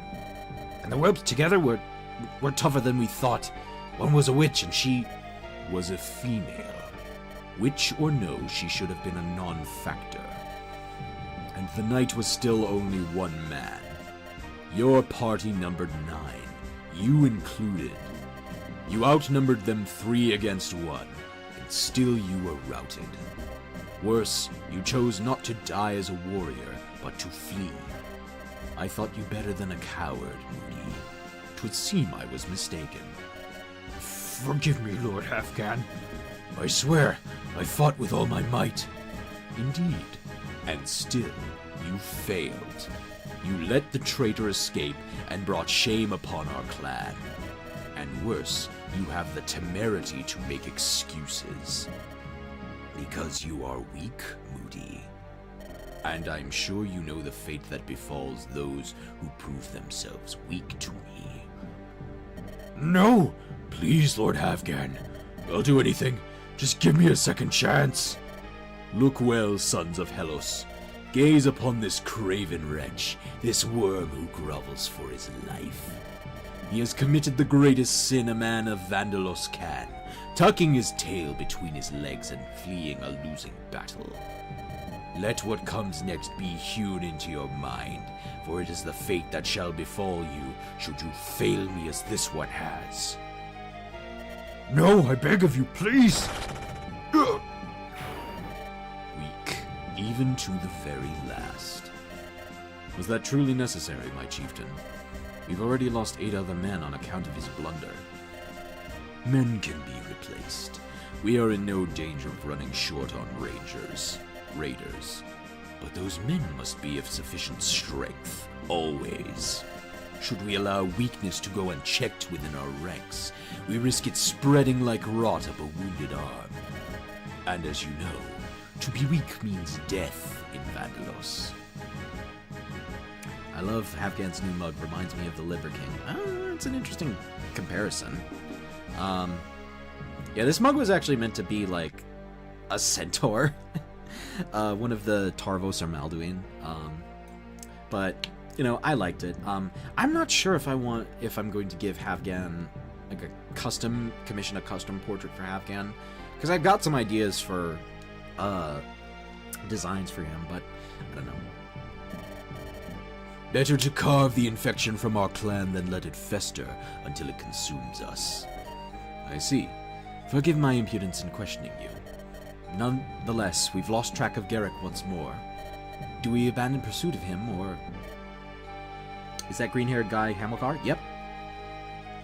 I think it said that in the text, actually. Absolutely not. Afghan Hardhammer never abandons his quarry, least of all a deserter. I should consider myself unfit to rule this clan if I allowed that rat to scurry away without consequence. Be that as it may, there's no telling where he may be now. Think Hamilcar. Moody spoke of a knight and 2 whelps coming to Garrick's aid. Sorry, I just joined in. No problem, Max.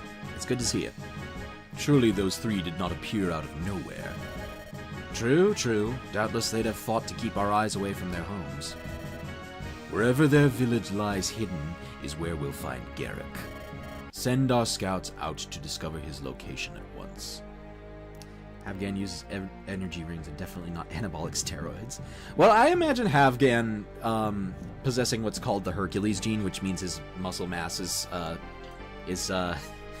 normally which is why his muscle mass is so abnormally large.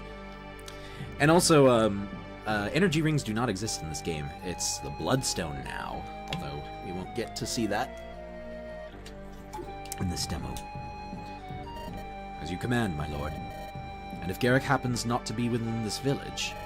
It changes nothing. We are Vandals, after all. Understood. I'll organize a scouting party at once. Ominous. Okay, give me a sec to stretch. Myostatin type 2 SNP. It's a trend, or perhaps it's just Tren. Okay.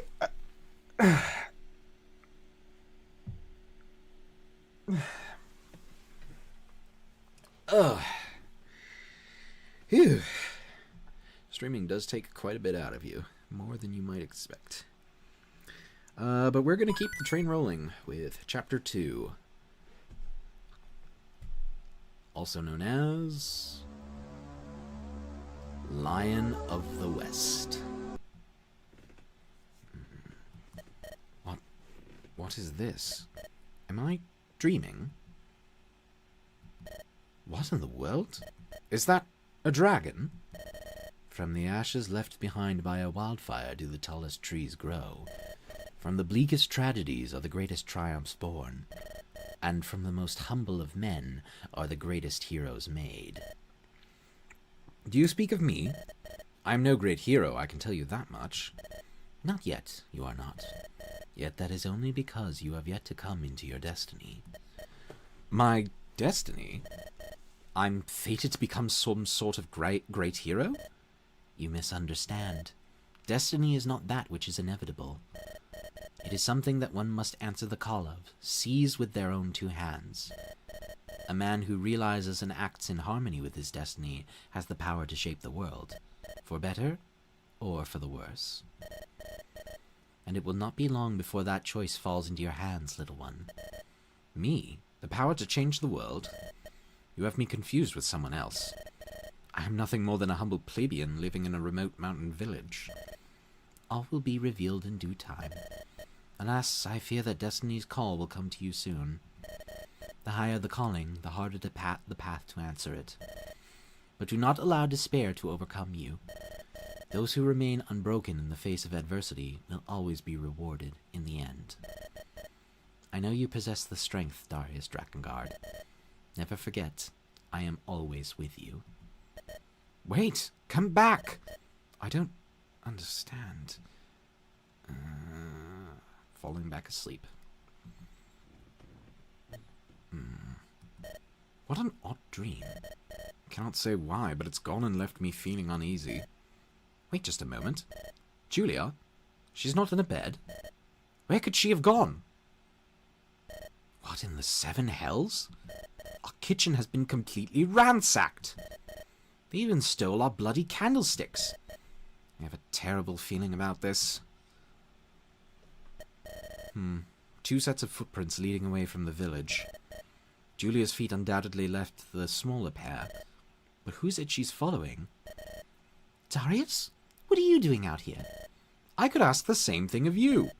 I wake up to find you missing, our kitchen torn apart. So you saw it too. Then you should know what it is I'm doing. Julia, what is happening? Did you happen to notice anyone else missing from our house this morning? Wait, you can't mean... Oh, I do.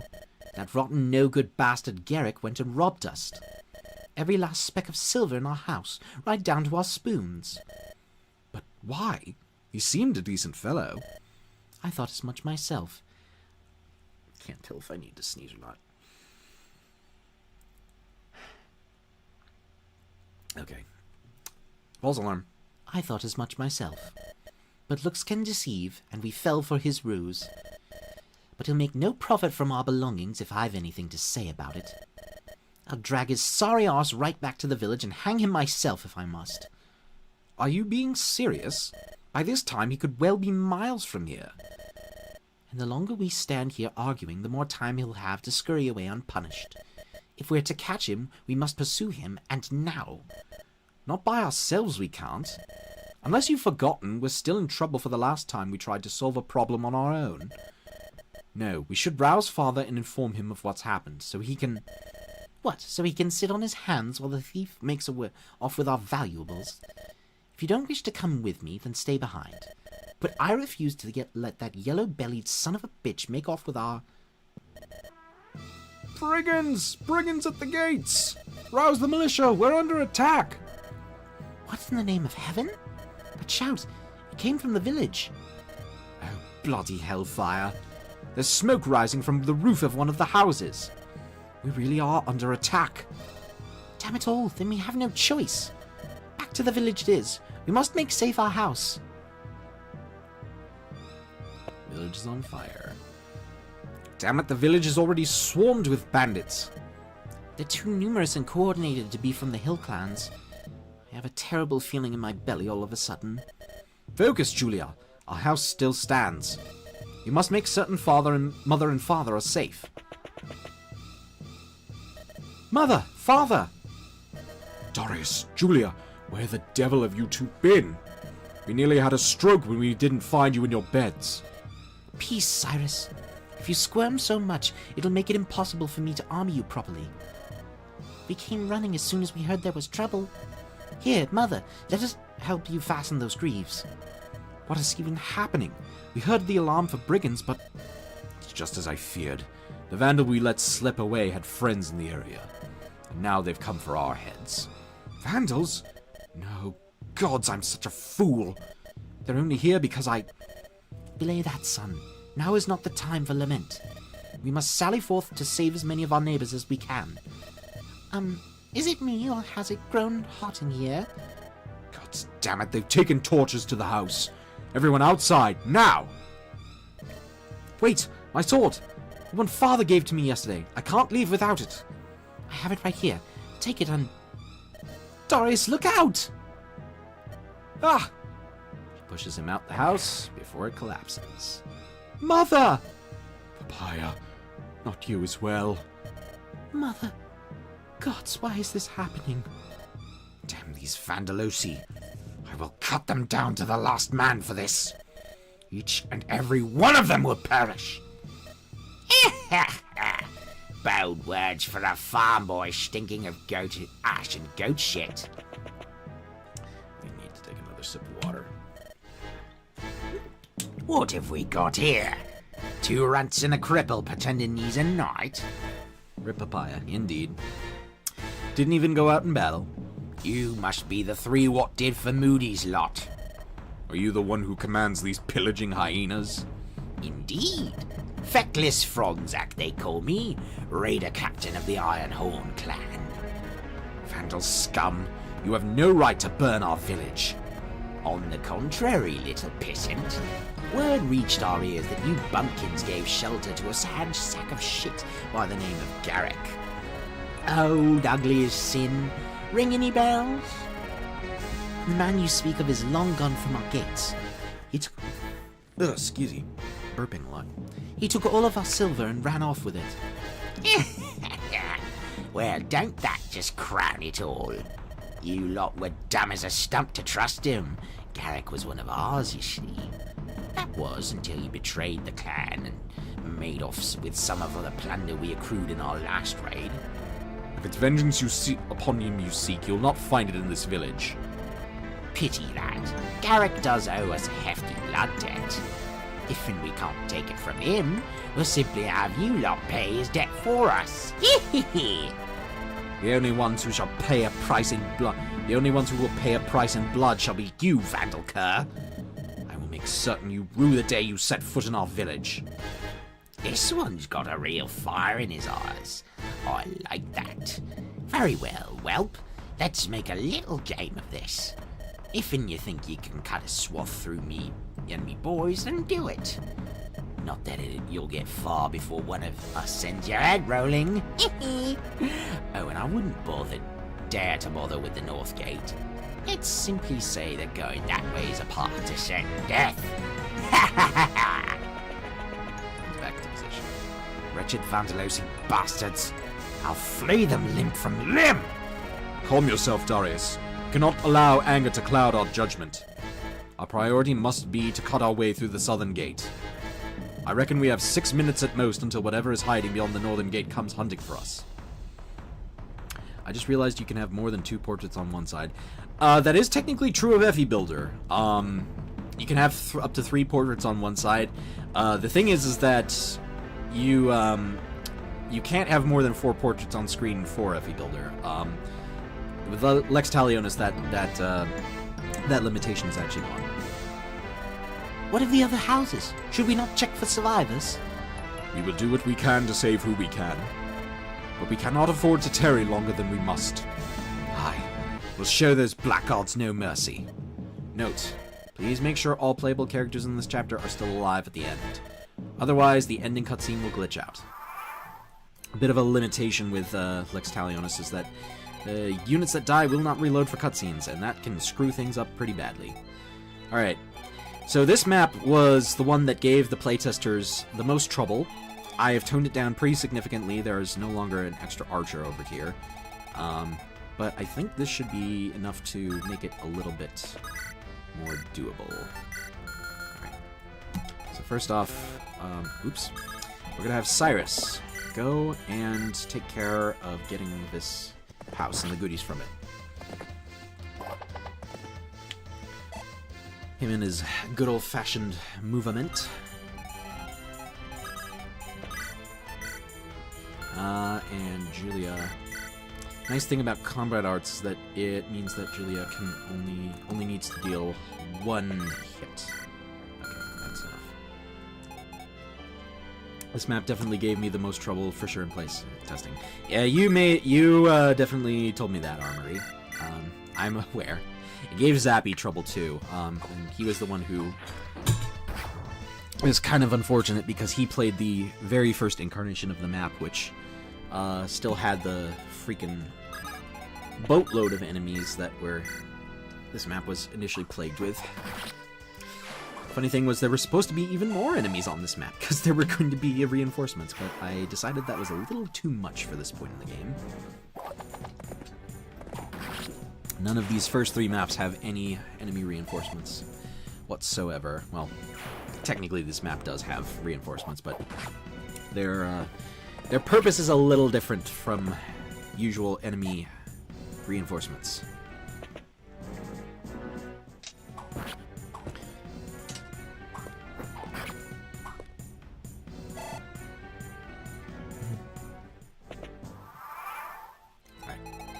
Cyrus, you go and check this house out. What could be inside? Egbert!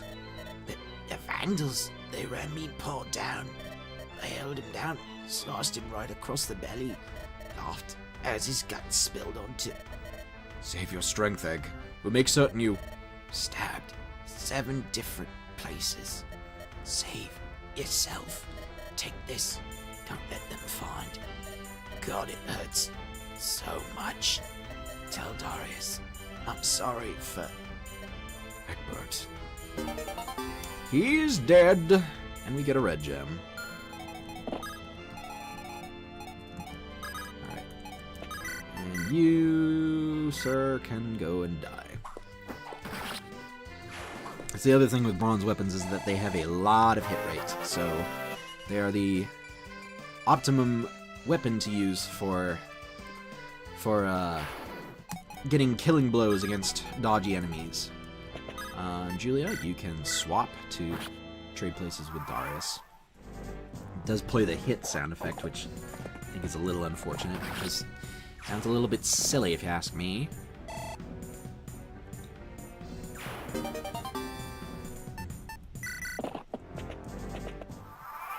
Now, this is one thing that I didn't actually make a note of in any of the documentation, but cavalry classes have their movement gimped a little bit by stairs. A red gem was... a red gem made died in his blood. Jesus Christ. Good one, Cole. Cavalry have movement penalties with stair tiles, so that's one way I wanted to nerf them a little bit. I want to do some stuff to make mounted units a little less overpowered in this game. There's also an issue with originally Cyrus had another movement skill in addition to Canter, and it caused unintentional exploits with him being able to move more than he should have been able to, which was unintentional and not something I really wanted to do. So, alright. So, Darius, you get into the attack range of this brigand, because he will otherwise destroy this house. You know what, I'll equip the claymore, just for the hell of it. Heal up. And Julia, you block your brother off from attack. Other characters. Well, at least one of them. And we have the hunters, aka the nomads. Oh, nice dodge. This guy has a poison sword, so oops. Keep knocking shit over without trying. Right. Darius is unfortunately gaining no speed whatsoever. So, oh, he got hit by the venom axe. So, as you can see here, all of his stats are -2, and that's actually really annoying because it means that he may potentially get owned if I'm not careful. But never fear, for we can always have Cyrus come in and bop this guy. Actually pretty close to a level up. Not that that's going to matter in a minute or two. And I can't canto onto that tile. Shoot. I have no way of checking how much damage these hunters do. We do have to move fast, because as the opening dialogue states, we are on a time limit. We have 6 turns before we have GTFO reinforcements show up. So Darius, I am going to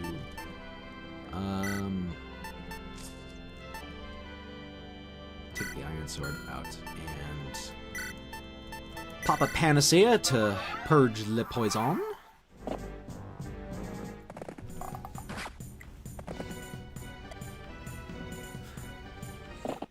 One nice thing about Lex Talionis is that these mounted enemies actually do take advantage of the Canto skill, or Canter and Trot, which is actually quite useful. Right. And then use the vulnerary to heal yourself up. And then Julia and Cyrus, I need you to knock this hunter out.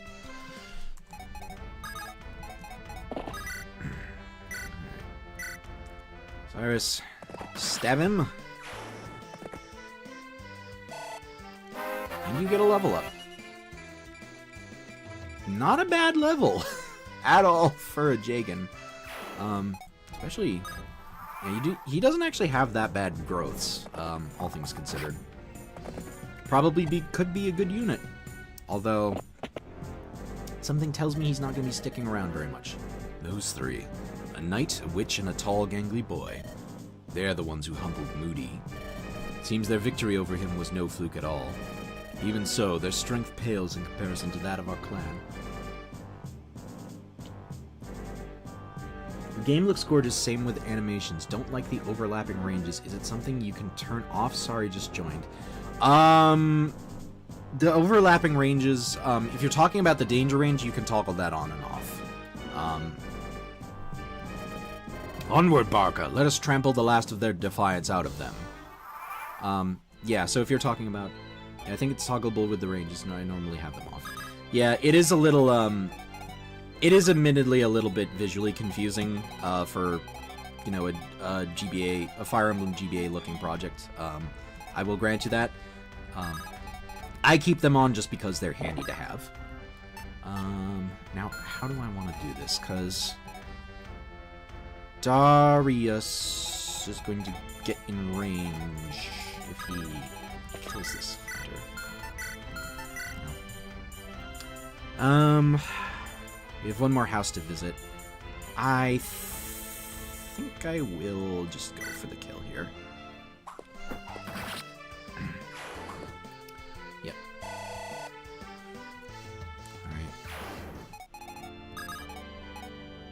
Alright.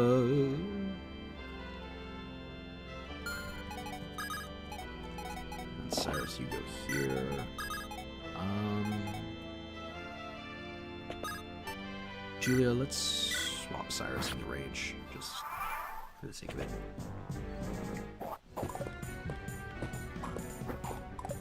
Oh, damn it. That was a bad time to miss. You rancid piece of shit. You're the reason my mother is dead. Am I now? From what I heard, it was your meddling that what allowed Moody's escape. If not for that, we might never have found this village. Shut your damned mouth, you filthy mongrel. I'll slice that smile right off your face. Nice dodge.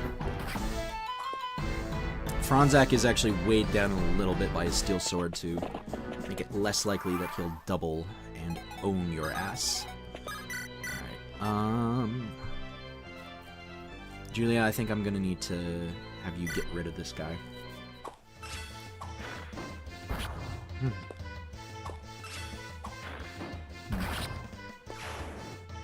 And Julia reaches rank C, which kind of unfortunate that she won't really be able to take much advantage of it. Okay. I thought that was Rip Darius. Yeah, I won't lie. I was having to play a little bit with the a little bit of the dodge game.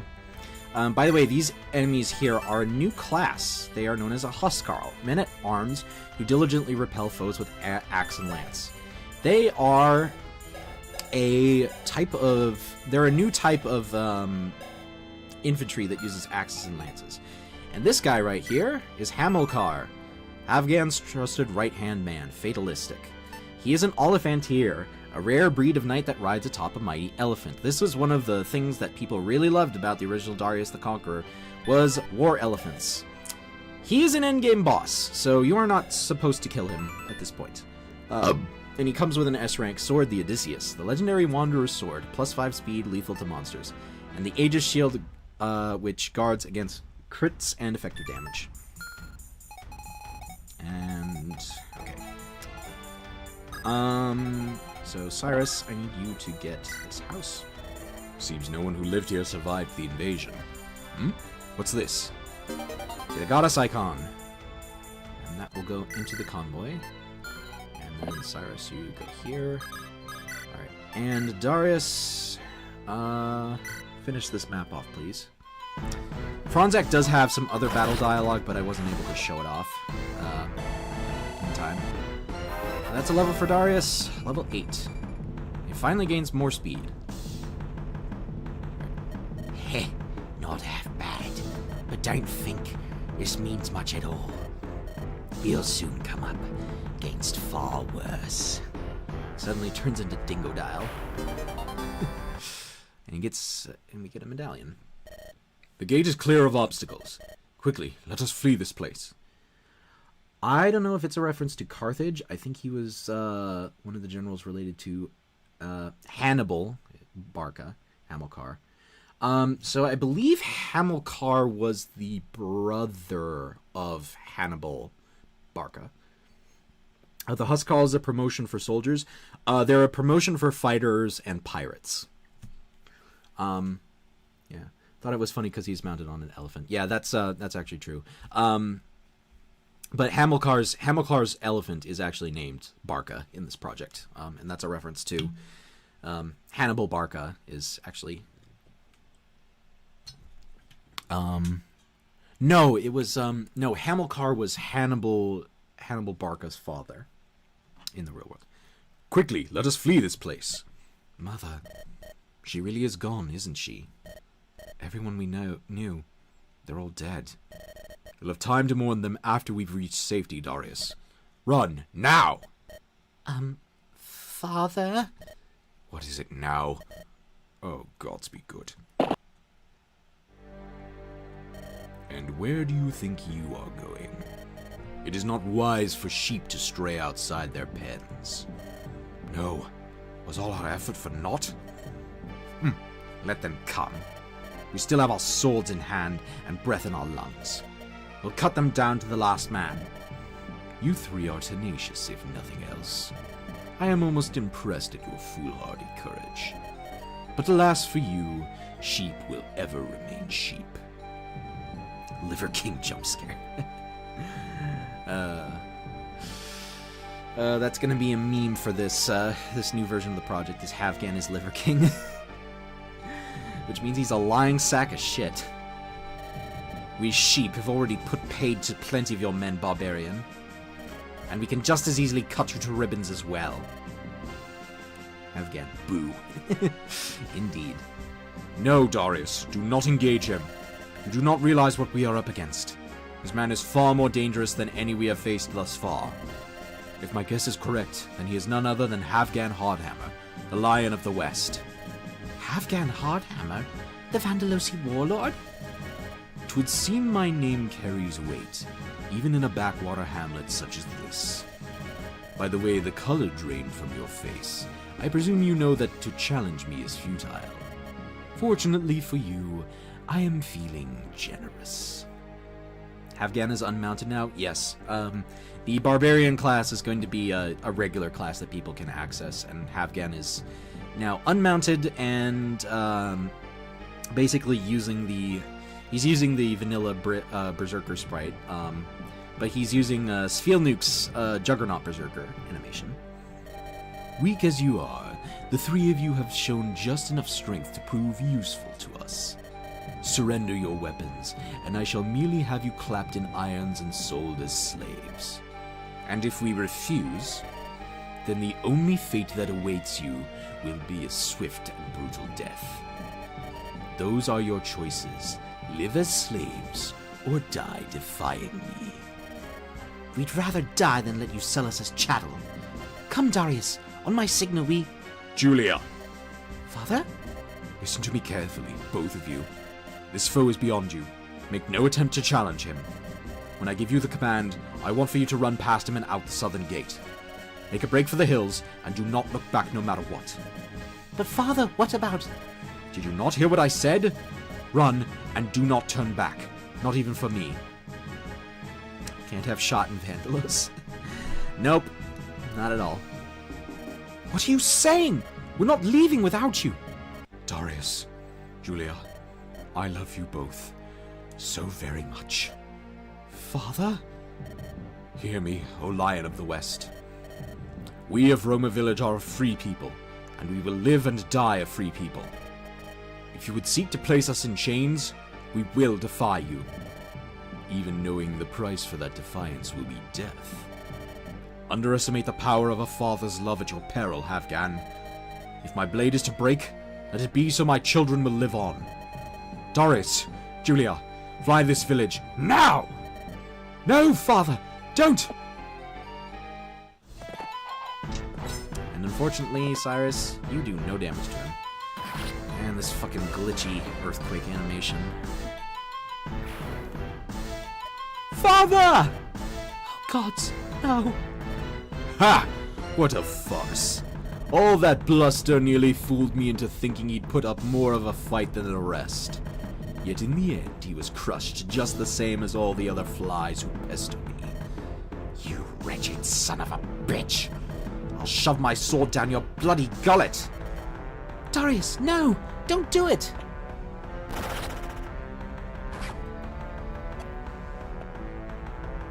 Gah! Darius! Thought you could avenge your father that easily, brat. And here I thought him the greatest fool of all.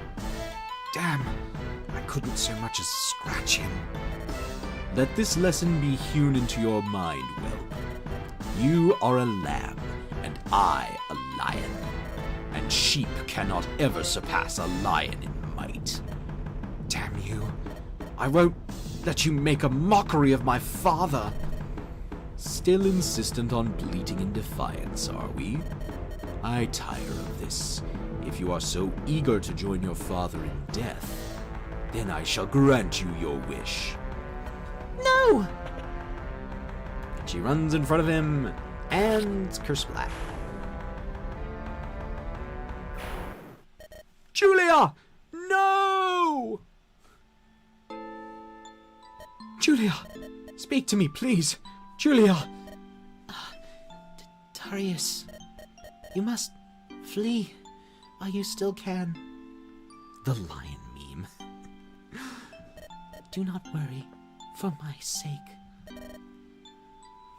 Whoops. Indeed. No, I cannot leave you behind. What of the promise we made to each other? I'm sorry, brother, but that is one progress I cannot keep. Rip Lilina, I mean Julia. Yeah, you shut your mouth, Armory. So we must make a new promise in its stead. No, first mother, then father. I cannot lose you too. Promise me that you will live. Promise you will live and grow strong. And may your travels take you far across the... And dead. Julia, open your eyes, please. Don't leave me all alone. Julia! Julia made her last promise. She couldn't handle the weight of Havgan's hammer. How very tragic. See how the lambs weep over the death of one of their own. Unfortunate for us that she chose death. I've no doubt my men would have appreciated a bed warmer. Ha ha ha ha ha ha! You bastards! How dare you! She was my sister, and you murdered her! She was a female, and that meant she was weak. Just like her father. Just like you. It is the right of those who possess strength to do what they please with those who do not. Those who think to defy that natural order, as she did, deserve their deaths. You fucking Animal! What? What is this? This magic. Such power. All of them die. Afghan! How did you die? You irritating little flea. Now's my chance. I must flee while he's distracted. Impertinent little shit! After him, you fools! Do not let that little bastard escape! Run him down! Excuse me. I must get away from here. It's no use. I can't run with this wound. I see him over there. Fill him full of arrows before he can run off again. No, not like this, Julia. Damn, they couldn't handle Darius's weight. The weight of his thunder magic. Tenacious little bugger, this one. All those injuries and he still draws breath. Even put a scratch across the chief's face. Never seen any man do that before. Pity he was too stubborn to drop his weapon. He might have made a halfway decent slave. He was too stubborn to have been worth the trouble. Darius doing a key lick. Well, it's not a complete Deus Ex Machina. We did establish that his magic power was awakening.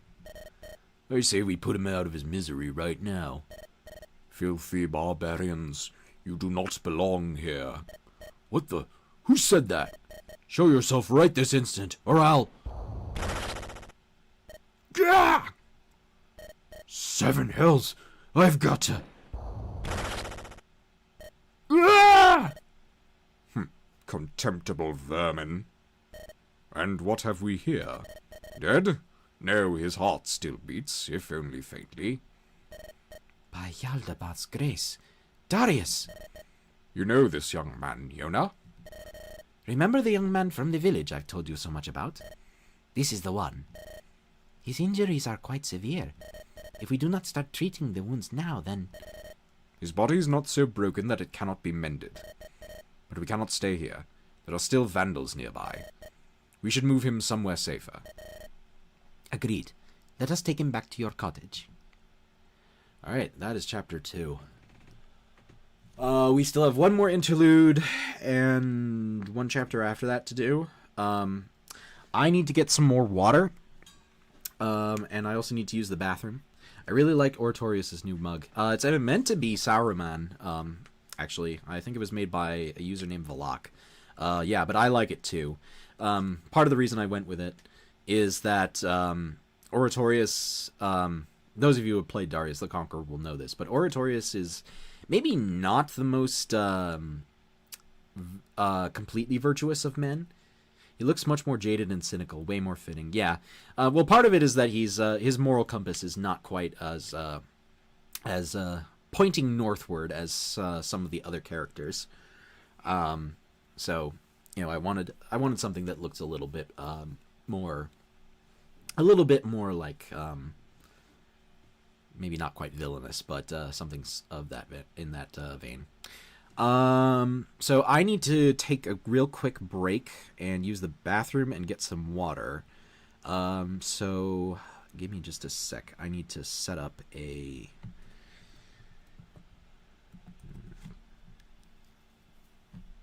I need to set up a be back in 5 message.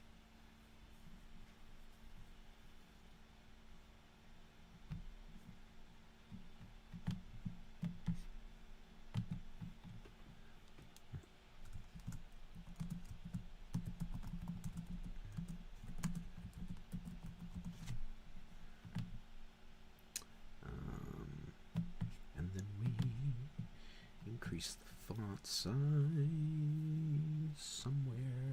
Here we go.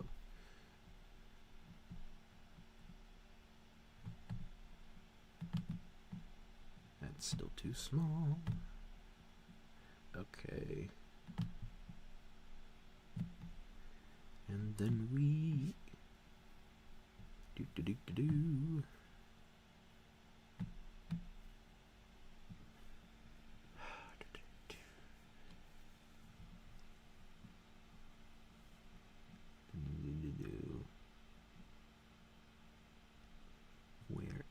is.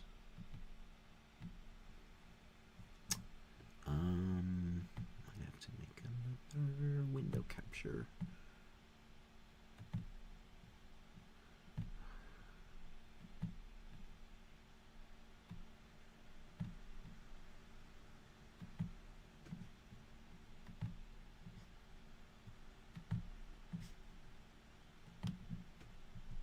It's not showing up. Beautiful.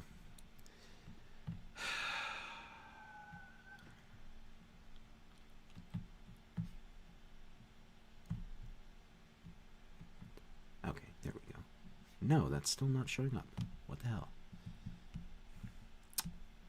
Crap. Okay. You know what? Never mind. All right. I will be back in a few minutes. So I'll see you in a sec.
Okay, back with a fresh bottle of water.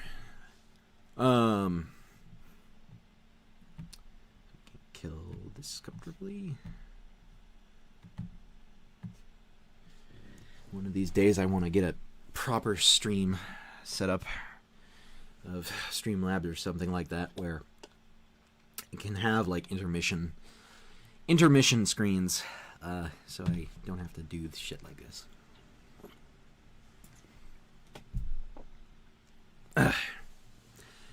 Welcome back. Thank you, Armory. Okay. Actually, speaking of which, Armory, you will be happy to know that the casual mode glitch with Darius and Papaya and Julia, Cyrus and Julia still being in the party after being killed has been fixed for these upcoming chapters. All right. So, anyways, let's move on. I need to bring the game screen up for that. All right. There we go.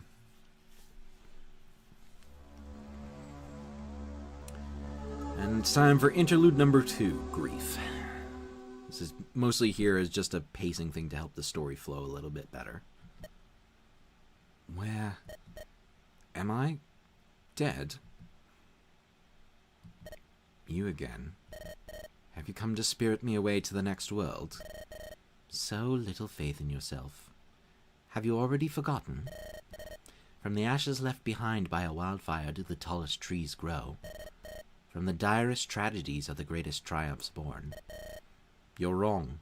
There is no triumph to be found here. Only tragedy, misery, and cold, cruel death. Your grief is understandable. But words spoken in grief never... Oh, that's a typo. Never tell the full and honest truth. They are distortions that offer an illusion of comfort, while blinding us to the possibility of better days. Better days? How would that even be possible? You asked if you had died, Darius Drakengard. In a sense, you have. But your story is far from over, and the quill still lies in your grip. Will you choose to end the tale prematurely, or will you rise again as a new man and pen further chapters? The choice is yours alone to make. I will not tell you which option is right or wrong, only that I hope you write an ending that satisfies you. I have faith that you will, Darius Drakengard. The choice is mine. I choose...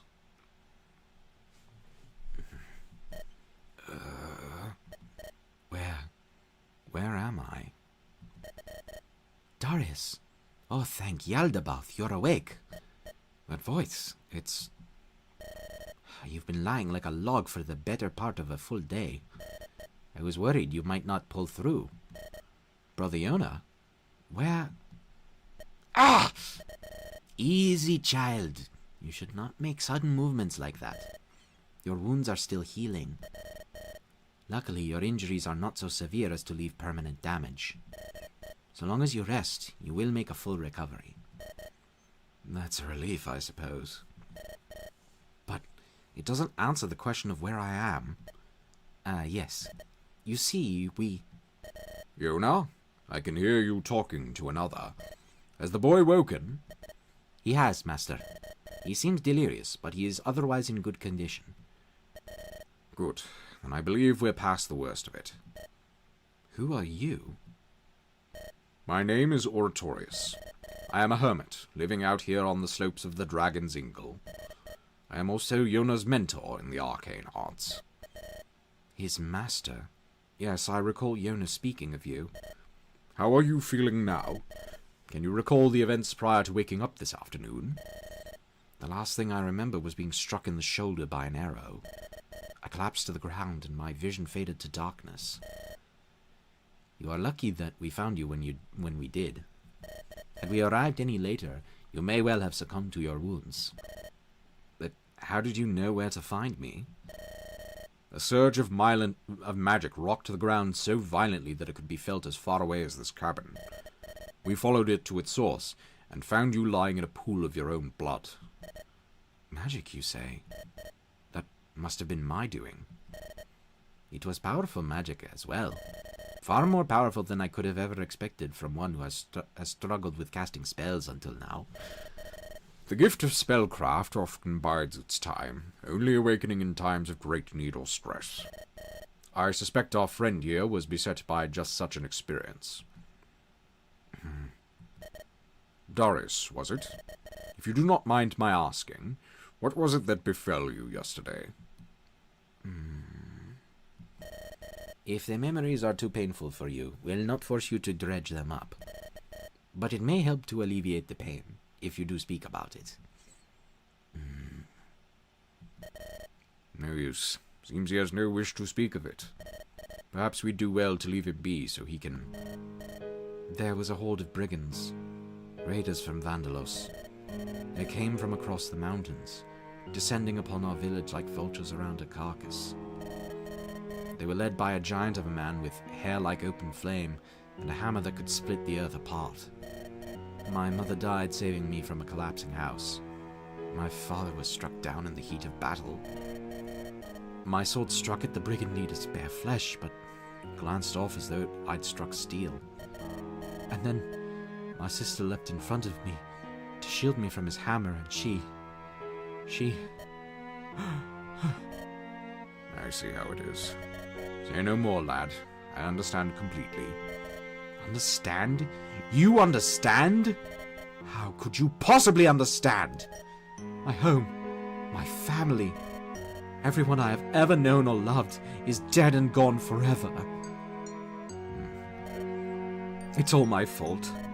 If I hadn't, then they never would have. It should have been me who died, so Julia might have lived. She deserved a full life far more than a coward such as I. Do not say such things, Darius. What would Julia say were she to see you begging for death? What do you care? Either of you? How could you possibly know how it is I feel right now? More than you realize, boy. Do you think a man grows as old as I have without suffering losses along the way? I have walked in your shoes before, lad. There came a day when my own home was brought to ruin, and everyone I loved perished along with it. And I was no more able to stop it from happening than you were. I too felt as powerless as you do now. I too blamed myself for their deaths. That pain has faded with time, but it has never fully subsided. In truth, it never fully leaves you. I need some time to myself, if you please. As you wish, but I will leave you with some parting words. If you truly wish to honor your sister's memory, then you must live on, so her sacrifice will not have been in vain.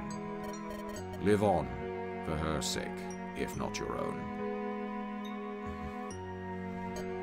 Darius, I know that in this moment, the pain you feel seems as though it is never ending.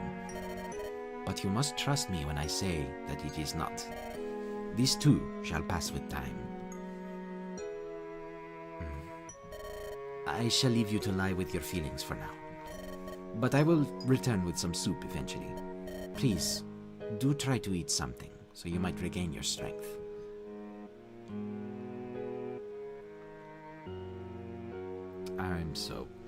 I'm just taking a second to admire this music track. It sounds so much better now that it's just it's the melody played by an isolated cello.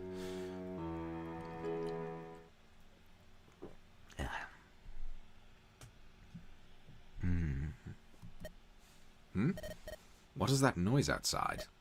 Is that a griffin? Finally, we've arrived. Here you are, Silver. A bite of jerky for a job well done.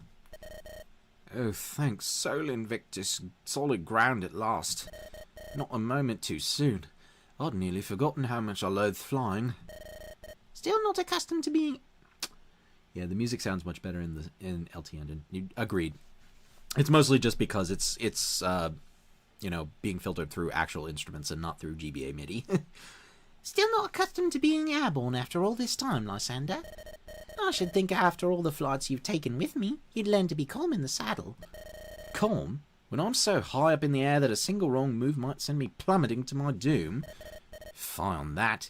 Give me solid ground beneath my feet any day. Silver's saddle has 3 different harnesses to keep his rider from taking a fatal tumble off his back. Is that really not enough to ease your mind? I could have 100 harnesses strapping me into place for all the good it'd do me.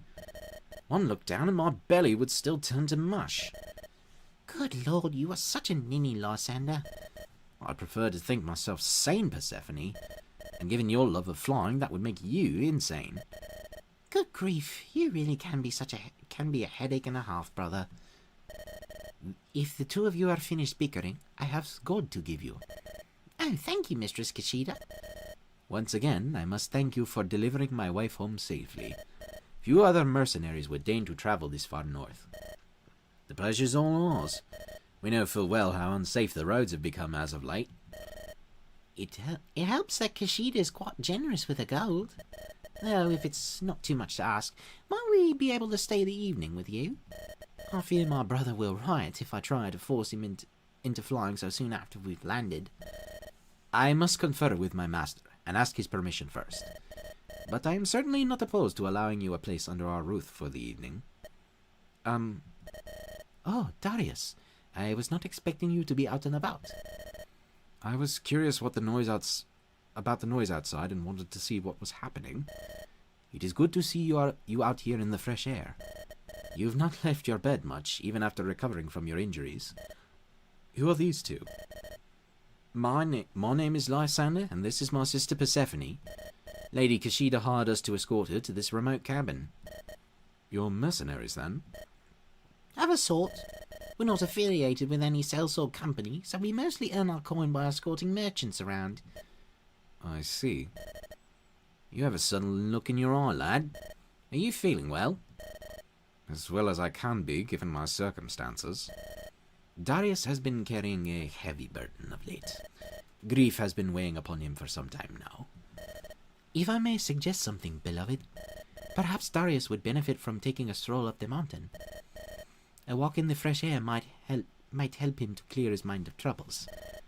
I think that is an excellent solution. What say you, Darius? I have been feeling rather confined as of late. I think I will go for a stroll with you. I just need to dress myself and gather my belongings. As you wish. Will the two of you be joining us, Persephone and Lysander? That depends. How heavy are your pockets feeling? Persephone? I jest. Mostly. Take your time to prepare whatever it is you need, Darius. When you are ready to leave, set out for either of the trails to the north. And if you have something troubling you, then do not hesitate to speak to us. Yeah, this is a real quick free roaming chapter that's basically just a few character interactions. And also a couple of them. Also one item. A real griffin? Have you never seen one before? Not this close. Would be funny if Persephone could use dark magic, considering what the S-rank Dark Tome is called. S-rank Dark is Tartarus in this, I believe. Not this close. I'd sometimes spot them flying across the mountain peaks when I was young. And on occasion, trader would pass through the village aback a griffin. But I was always too frightened to get close to them. Griffins look fiercer than they are. They're intelligent creatures and remarkably friendly. Give old Silver here a scratch behind the ears, if you don't believe me. Very well. Nice griffin. He's quite a handsome beast. You've obviously groomed him well. I found him caught in a snare by the side of the road whilst travelling with my brother. He refused to let the two of us alone after that, so I decided to tame him and learn to ride. Most of the coin my brother and I earn goes to sating the beastie's appetite, but he's invaluable to us nonetheless. My sister loved griffins. She always dreamed of owning one of her own. She was always lost in some daydream that involved flying. Where is your sister now? Perhaps I could take her on a flight. I'm afraid that's not possible. She's dead. Just the same as the rest of my family. Still Hades adjacent enough in my book. Oh, that is true. I think I had another. Is Vandalus a kingdom of bandits? We will. Well, if you've played Darius the Conqueror, you know. We'll get more into it in later parts of the story. Oh, forgive me, I did not realise. It's no trouble. You could not have known. Lysander and I lost our parents when we were young too. Even younger than you. I can sympathise with your plight. You're awfully kind for a mercenary. My father always said that sellswords aren't to be trusted, but you and your brother don't seem a bad sort. People come in all shapes and sizes. As far as I'm concerned, basic kindness costs nothing. If you'd like, maybe perhaps I can give you a ride on Silver sometime. I think I might like that, yes. Alright, talk to Lysander. You have some impressive armor, Lysander. You must be quite the warrior. I should like to think I have some skill. I practice daily, and I'm certainly good enough not to embarrass myself. But my training is rather limited, so I'm hardly the most elite of soldiers. You're most likely stronger than I am, if nothing else. My father was a hedge knight who taught me all he knew. And yet, I'm still a complete weakling. What makes you say that? What makes you say that? My nose is getting a little stuffed. I may need to blow it out. Because I couldn't protect my family when it mattered. I was too weak to save them when the Vandals came to our village. If it was a full horde of Vandals, then I doubt you alone could have done much. Vandalosi raiders are fearsome warriors. Even hardened knights struggle to hold their own against them. Is that why so few of the city-states of Isengard bother to try and combat the Vandalosi hordes? They do what they can when the barbarians invade the diocese, but Vandals are a tricky bunch. They're masters of striking fast and fleeing with the spoils of their conquests. It doesn't help that most of the major city-states consider one another more pressing threats than Vandal raiding parties. I just noticed that Lysander's armor color was changed from green to silver. Yes. One of the things in this hack is that there's going to be new playable characters, and I decided to have just have a pair of Christmas Cavaliers. Originally, Lysander and Persephone were supposed to be like the Christmas duo of sorts, but I changed it to just have straight up Christmas Cavaliers, red and green Cavaliers. So Lysander got his armor changed a little bit.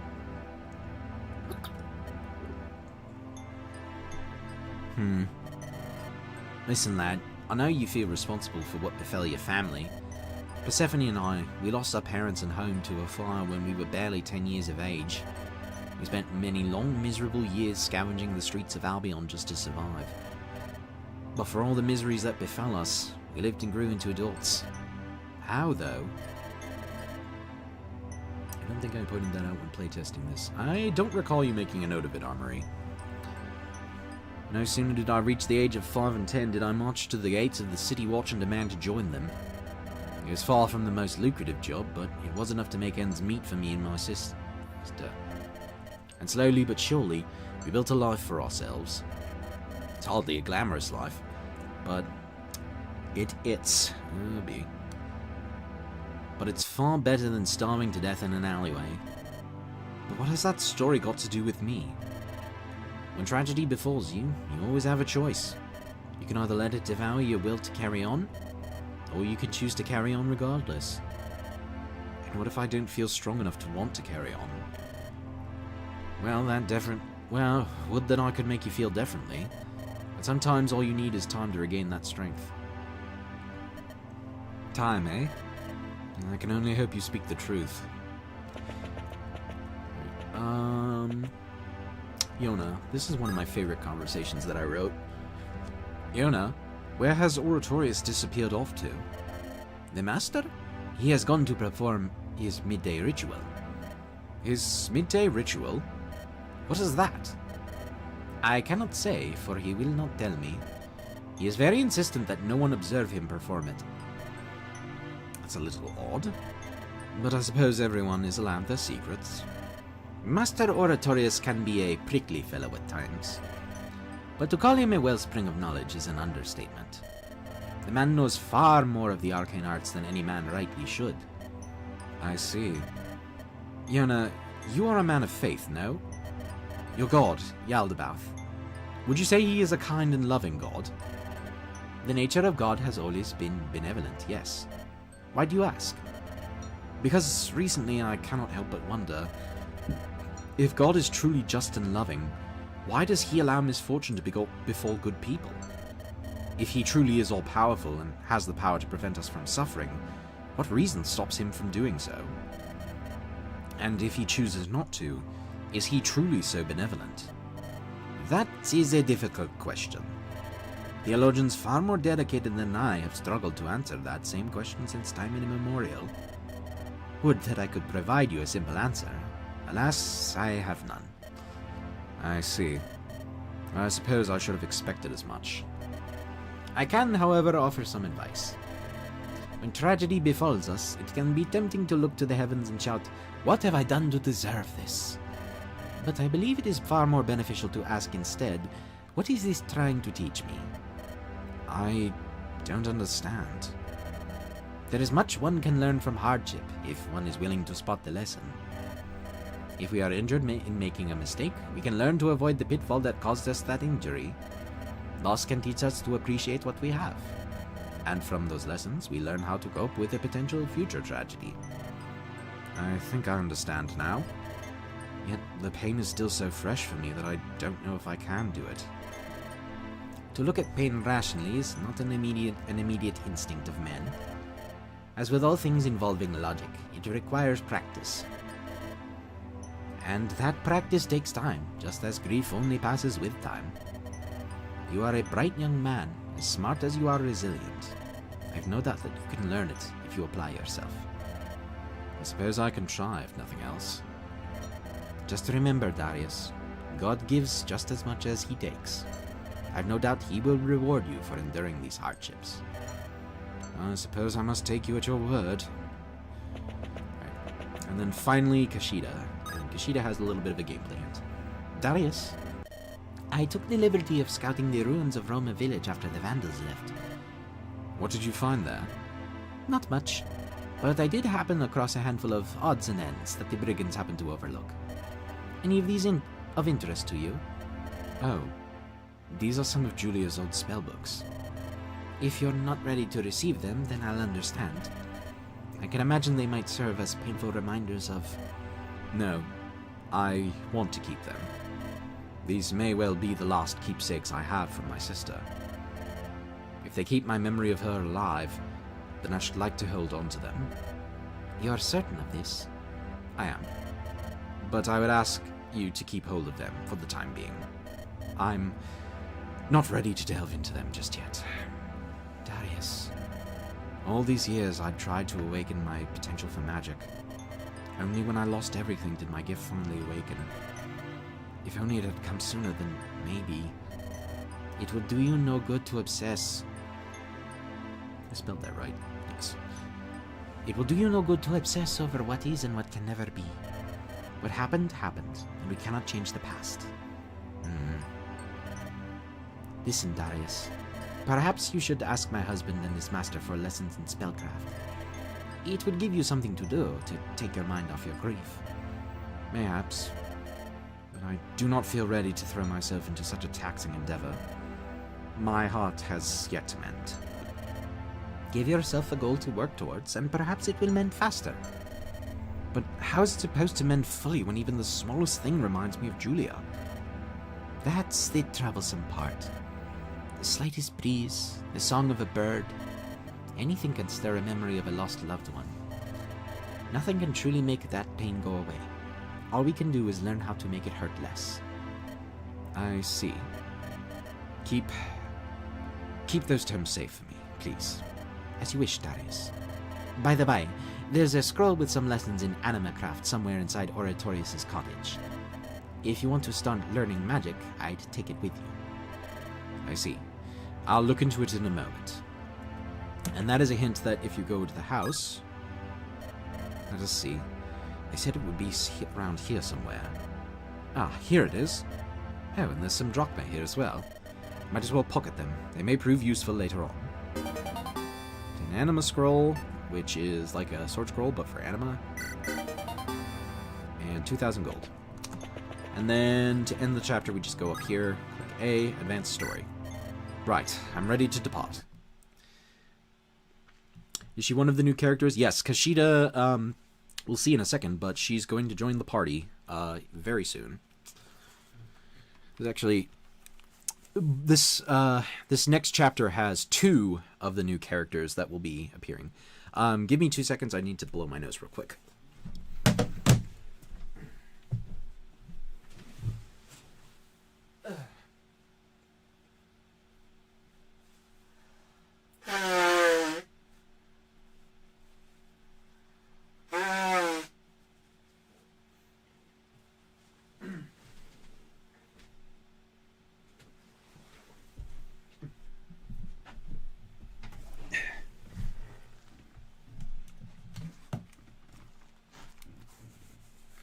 We are at 69 views. Nice. Oh, interesting. Interesting indeed. Alright, let's finish this off. With... If it will load... no longer 69 views. Herodor of Dragovia.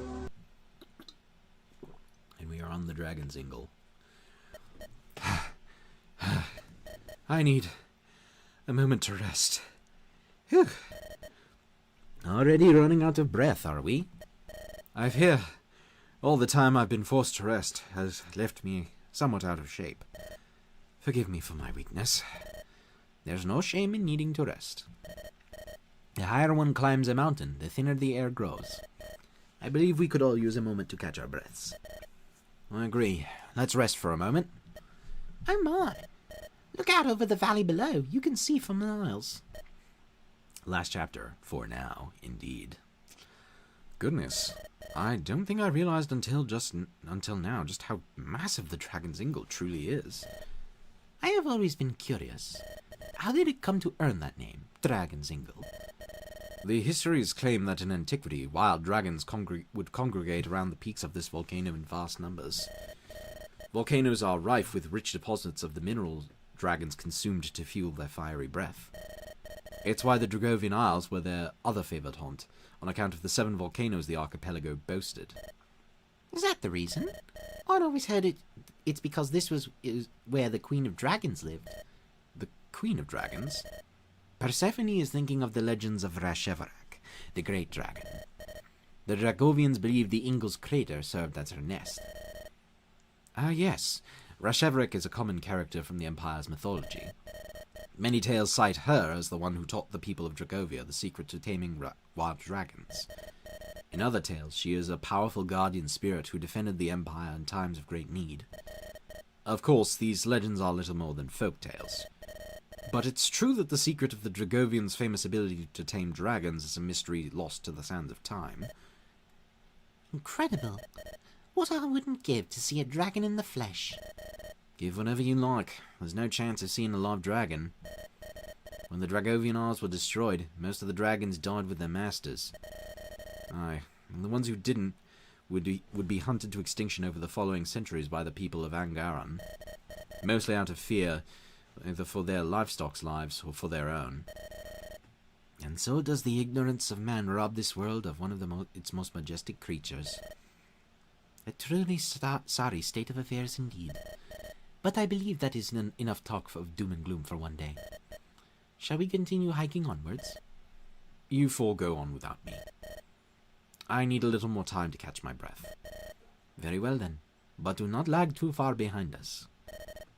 I hadn't the heart to tell them just now, but from this height I can see the distant ruins of Roma village. Mother, father, Julia.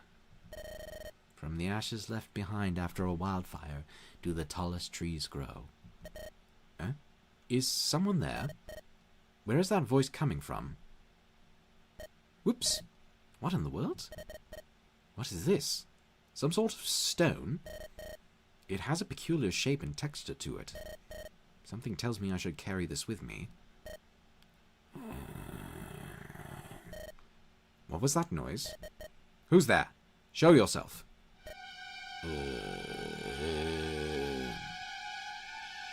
What in the 7 hells? What am I even looking at? Stay back, fiend. I've a sword, and I'll not hesitate to use it.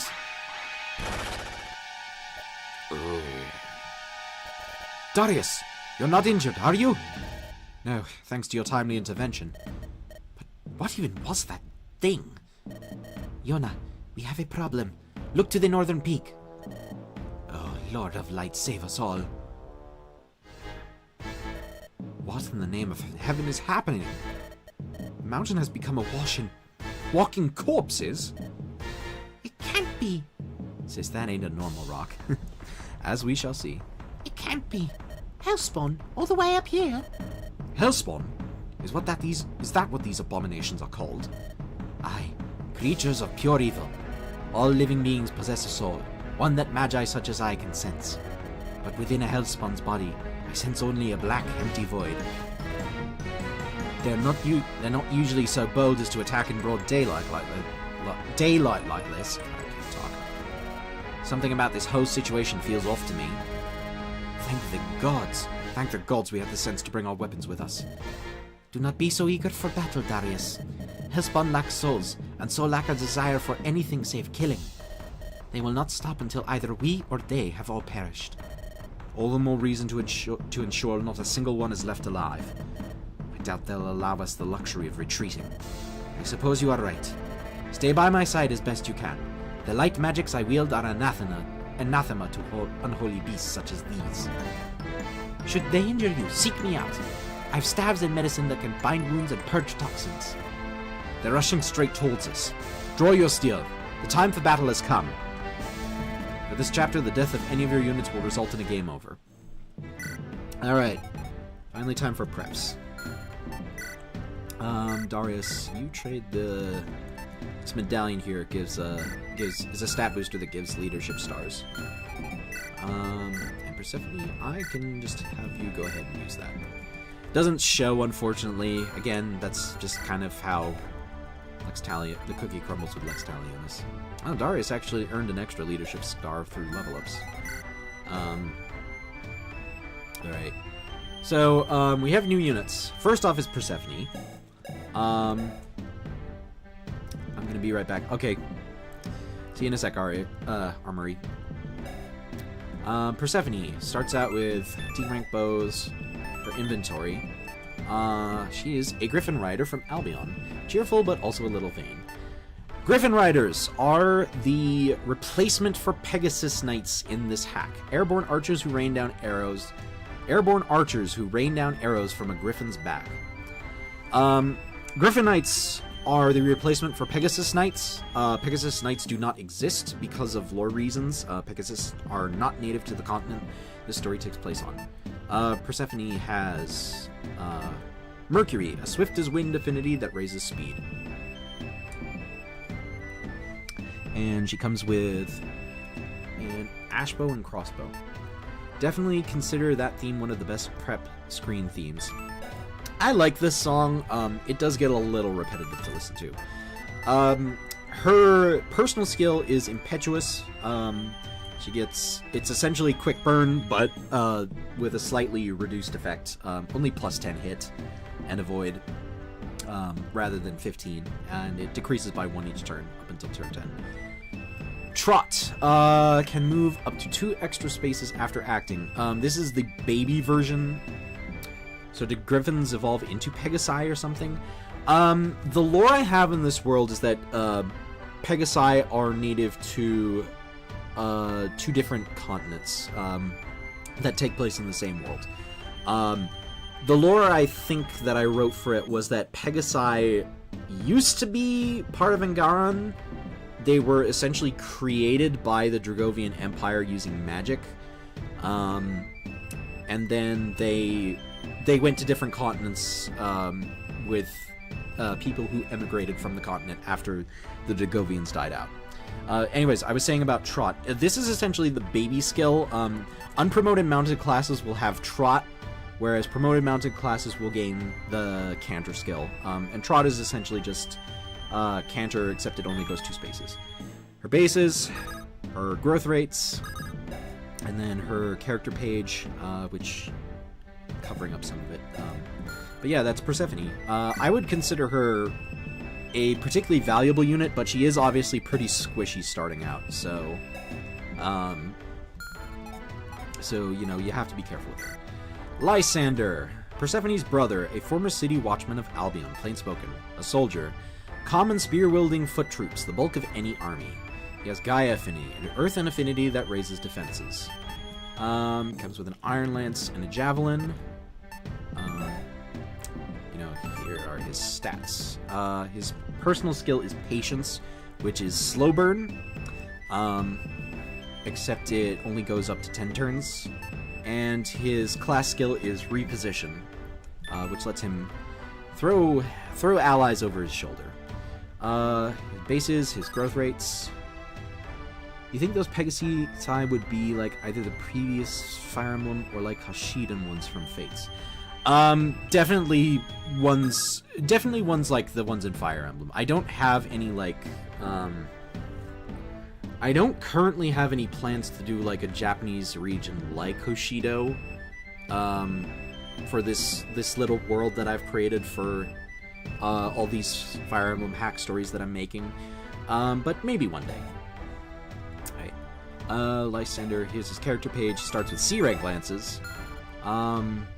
Lysander's base stats have been buffed from the original ROM hack because he was kind of bad in that version. I wanted to have him be at least a little bit more useful because there were some people who did try to train him, and he can turn out pretty good if you put the effort into him, but he kind of gets outclassed by Farah. in a lot of ways. So I gave him slightly higher strength and defense mostly, just so that he's a little bit more useful right out the gate. Alright, then we have Kashida, one of the new characters. Yona's wife, a traveling merchant, outgrowing yet secretive. She's a supplier, a humble merchant who helps keep an army supplied. She's also the only one that you'll get throughout the game. She's essentially Merlinus, except that with Hoshiden ones, I meant that if they would allow men to mount them. I did have a male Pegasus Knight in Black Dragon back when I was working on that. When I was working on that back in the day. I don't know. I may experiment with male Pegasus Knights in some other projects. But yeah, I did have a male Pegasus Knight in Black Dragon, and I do plan on going back to that story at some point. Yeah, Kashida's starting inventory. Heal Staff, Panacea, Vulnerary. Her base stats, Kashida is very much a support unit. She's a staff bot for right now. Personal skill is Haggler, which gives her the ability to buy items from shops at a lower price. Not super useful right now, but will come in handy later on. Good grief, I need to stop burping. And she also comes with Magic Blood because, she's a magic class. Only has 20 mana, so, and the heal staff costs 5 MP. Her character page starts with E-rank staves. Yeah. And she has Neptune Affinity, a watery affinity that raises defenses and evasion. And then we have Yona, a blind Yisraeli priest who travels Isengard, kind and sympathetic. He's a priest, man of the cloth, skilled in the sacred arts of lumencraft. And his affinity is Apollo, a luminous affinity that raises accuracy. Comes with Lux. I have changed light magic in this project to just be super effective against monster enemies. There's no Slayer skill, and part of that was just for the sake of everything being easier to manage, because I wasn't entirely sure how to program the Slayer skill. This does kind of hurt the Bishop class a little bit for reasons that we'll see later on, because they now have to compete with the Holy Knight class, which can do everything they can do, but with mounted privilege. He also has an Ether and a Men's Staff, which costs a pretty decent amount of MP to use. Alright, and then... So, Priest's skills. His personal skill is One Good Turn, which is effectively Live to Serve. Magic Blood is his class skill, and his other class skill is Miracle. If unit has at least 2 HP remaining, they will always survive a lethal blow.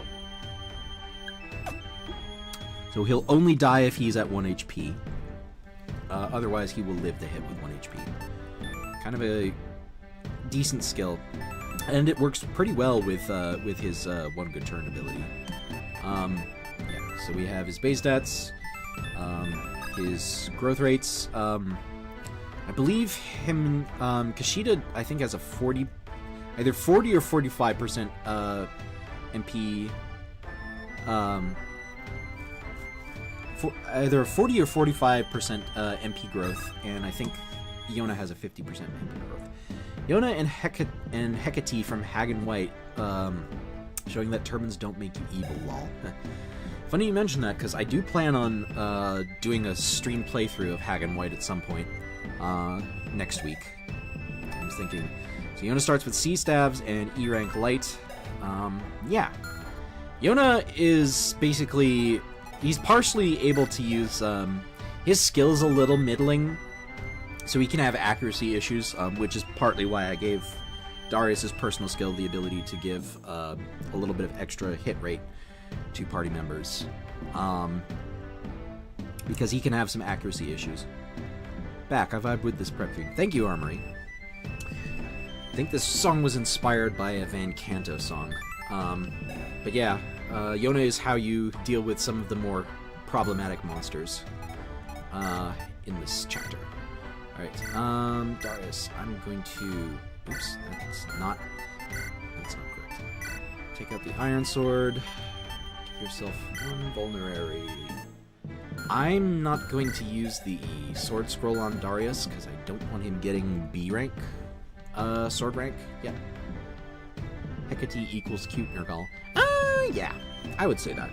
I have not played Hagen White, but I have watched a couple of playthroughs of it, and I think that's a decent summary of Hecate's character. And then Lysander, you get the Bronze Lance, and I think that's all we really need from this chapter. Darius can have the Panacea on standby because he tends to get poisoned. For this map, this is yet another route map, and it's basically we have to kill. We have Revenants. We have the 2 different types of whites. We have Soldier Whites and Bow Whites. We have Bales. I've heard very good things about it. I've only played through just the first chapter. Hagen White has an amazing story and pretty good level design. There are some issues I have with how it handles class and unit balancing, but other than that, it looks really good. I'm definitely interested in checking it out. And we also have the Bales, and we also have a new type of enemy, which are Harpies. And we also have this ghoul here, which is the upgraded form of the Revenant. So real quick, Hellspawn, a grotesque manifestation of the darkness of the human heart. Revenant, shambling corpses given life through fell magic. They move slowly and lack power. We have Rotten Claw. Revenants come with the skill Corrupted Blood. If a foe tries to drain HP from this unit, they will take damage instead.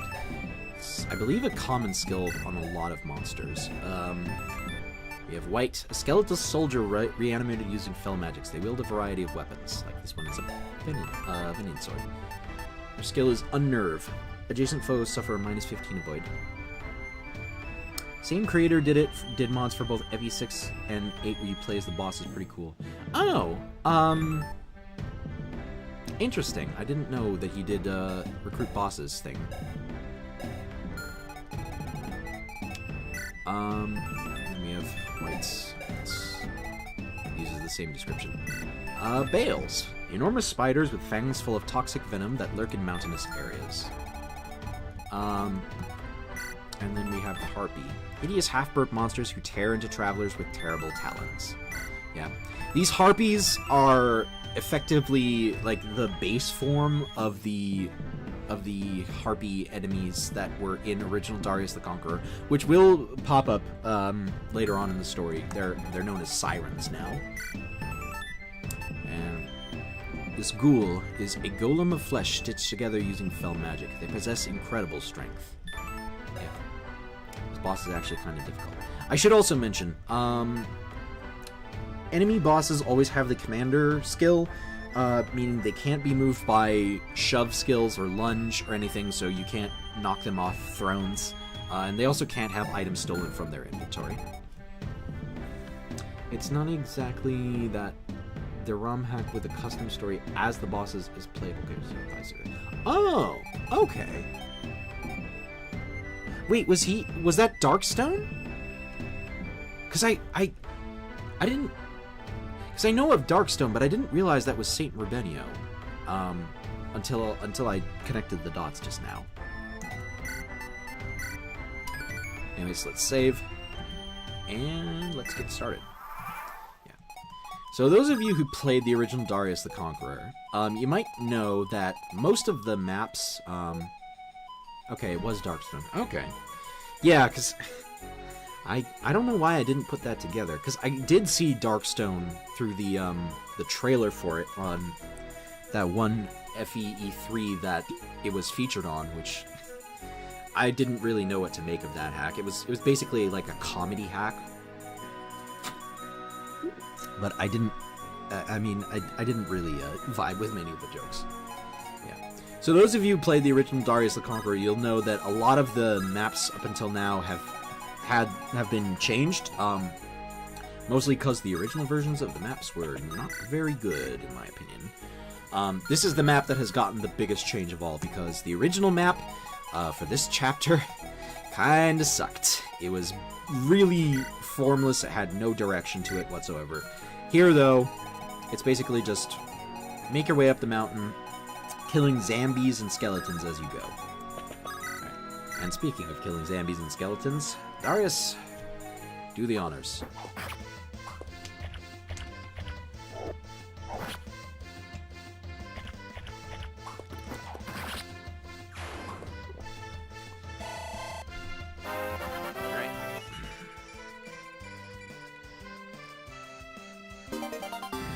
If you're curious, my favorite characters so far, had to continue my GBA version playthrough someday, are Darius, Willow, Viper, Persephone, Zipporah, Ulysses, Helen, and Farah.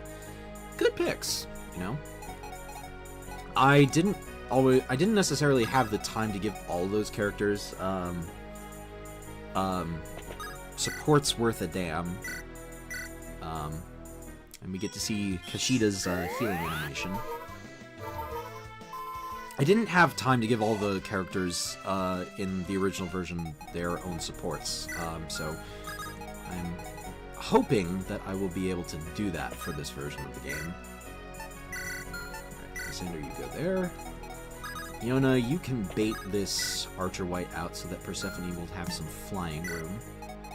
And hopefully Darius's skill will be enough to help him hit that, because he can have accuracy issues due to his bad skill.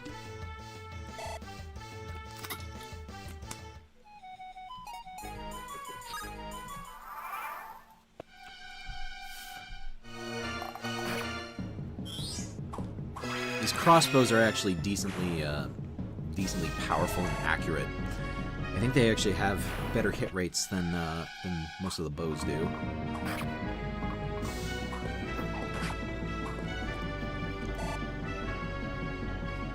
One thing about poison is that if Darius gets poisoned, then, oh, I can talk about this. Yeah, bloody beastlings. Farah was so incredibly busted in my playthrough, she was immortal. Yeah, Farah was low-key overpowered because I just kind of made, Project Ember Generals, which was fun, but maybe a little too much. You got no right to be fouling up these mountains. Bugger off, else you want a mouthful of steel. Oh, unique enemy faction battle themes. Yeah, that's another thing that I was able to get away with this for this remake. Was making new themes for enemy factions. Anyways, we have the second of the new characters in this game, Madge, a brigand with a grudge against Havgan, foul of mouth and temper. The portrait is beautiful. You would know, Armory. You're the one who made it. She's a brigand, marauding outlaws who terrorize towns with their brute strength, and she has Mars, a fiery affinity that raises damage. And she comes with a steel axe. Yeah.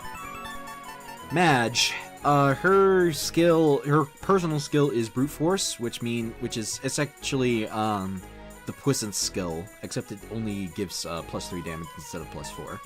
And smite, which pushes an ally to 6 pieces. And these are her stats. I can't show her growth rates until we recruit her, but yes, she is recruitable. So let's see, Darius. You can't double while you're poisoned. So I think I'm going to have to end up foregoing this kill. I felt bad for Viper. Girl got the catcher treatment. At least she was able to, like, get some closure with Darius and, you know, not have to be dealing with her feelings, and, like, be able to get some closure, and, looking forward to Madge's battle quote against Havgan in the second last chapter. Oh, now I'm gonna have to do that. Seeing 2 new characters already, I wonder how many new ones there will be in total. I don't remember how many characters there were in the original game. For this game, I'm planning on having 50 playable characters. Which I think would mean that there's going to be 8 new ones in total. Yuna, you can go ahead and nuke this zombie. The one thing about MP is that it only counts on the first cast, which, honestly kind of fair, but... Oops. As you can see right here, he has 20 mana. Wait, is it she? Madge? Oh, yeah. Yeah, Madge is a she. I will admit that the portrait does not necessarily look entirely woman. But yes, Madge is a woman. Perception, you still have moon to do. Alright. Shoot this guy down.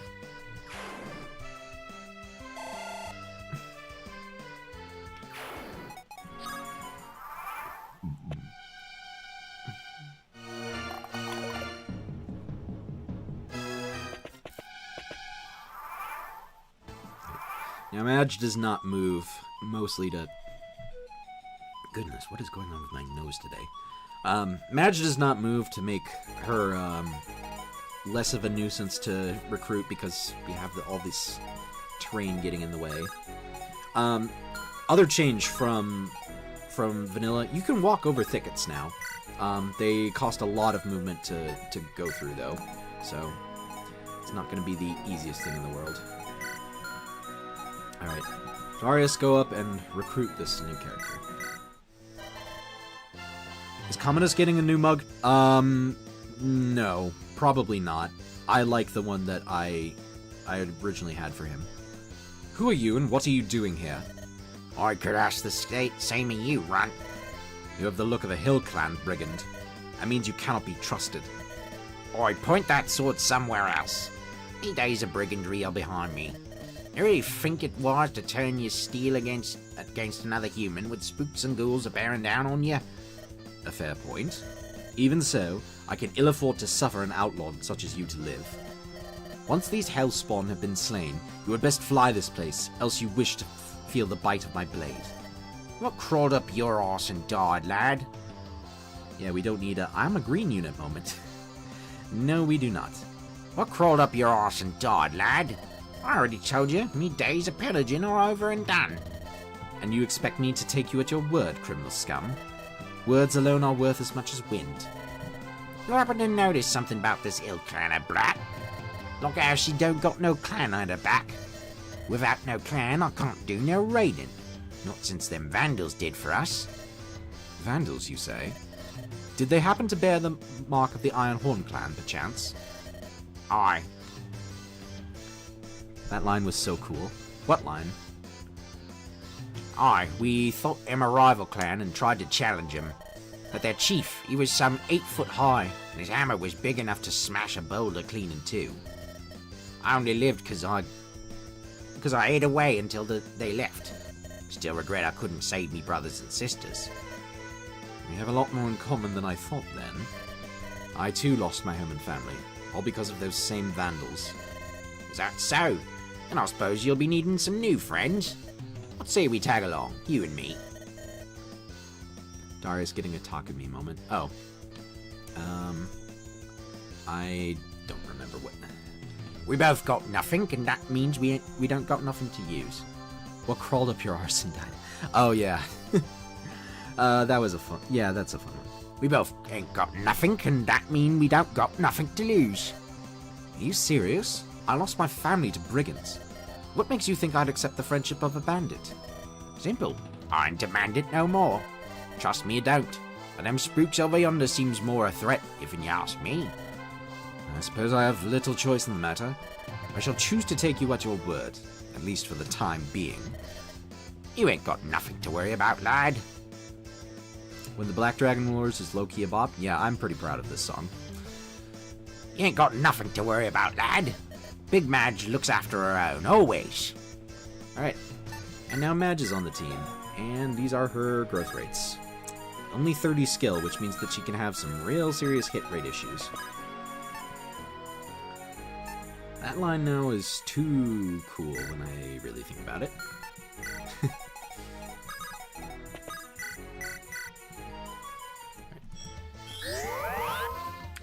please heal Darius up. And then Yona, we can position you to be in range to move. And Persephone, we'll have you soften this guy up.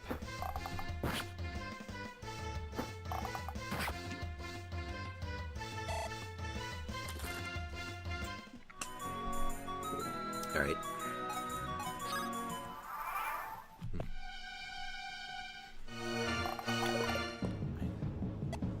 Wish we had more playable brigands in the mainline games. Yeah, that would be nice.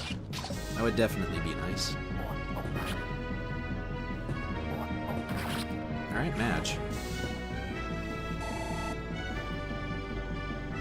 Her name is also sort of a pun because I've heard Big Madge be used as kind of like a... True, I can only think of Gonzalez. Yeah, it's Gonzalez, and, like, technically you could play as brigands in some of, like, the new games if you reclassed into them, but, you know, that's not exactly the same thing.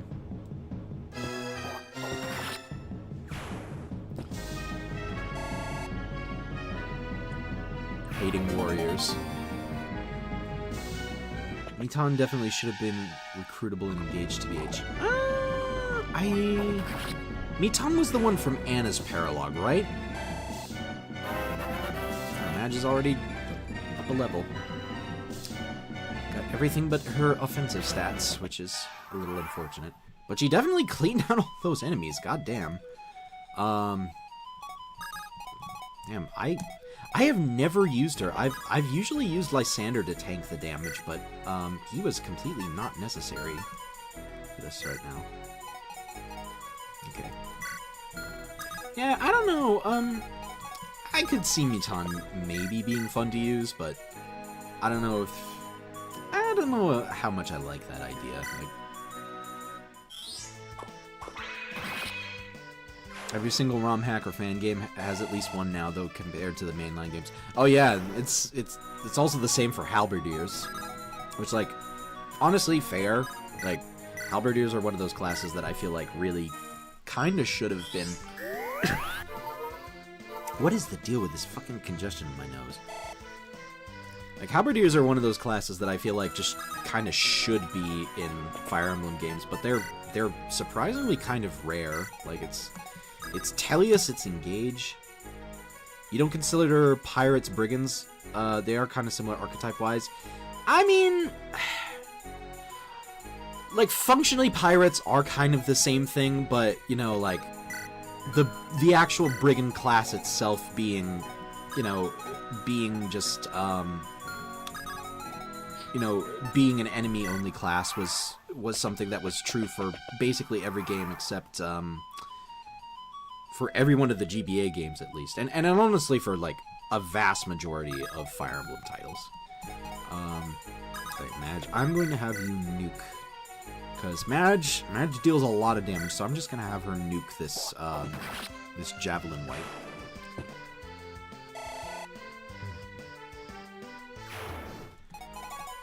For some reason, the soldiers were treated as the Goombas of the series. I mean, it kind of makes sense, because, like, the idea was that, you know, like, basic foot troops, you know, they're kind of super weak and, you know, not particularly dangerous. Like, I thought it was, pirates are cooler because they're like Jesus.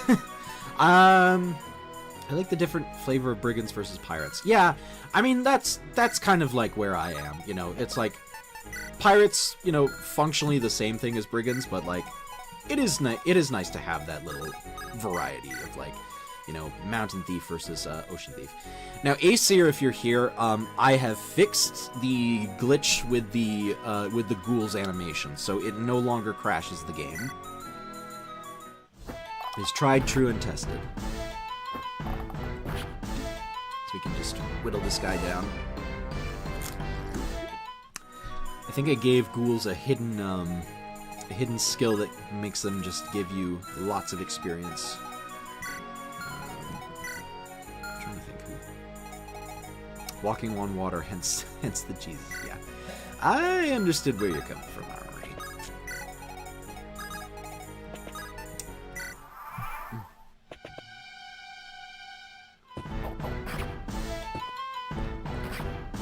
And the ghoul's animation was bugged because Alexplode did a fucky wucky when coding it, where for some reason he had it run like the normal hit routine plus the miss whenever the animation missed, which caused the animation to glitch out and would sometimes crash the game. So kind of had to get rid of that.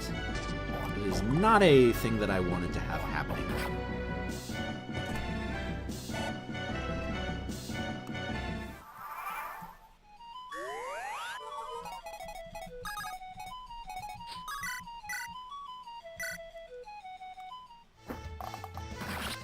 So we'll do a little bit of cleanup. No strength. Persephone has a weird habit of getting a lot of getting strength level ups, more than I feel like she reasonably should in this chapter. It's not necessarily a point to complain about, but it's a little weird. Alright, Darius, you finish this guy off. Get owned. And that is a full level up to get Darius up to level 10, maximum level in his trainee class.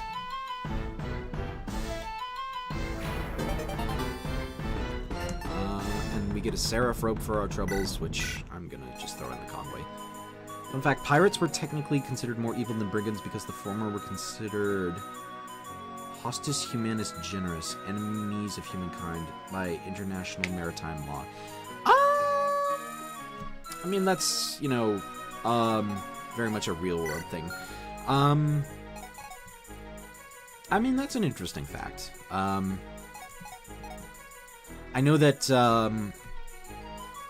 in Fire Emblem 1, actually, there were no brigands. It was all just pirates, which was, you know, kind of made sense considering how.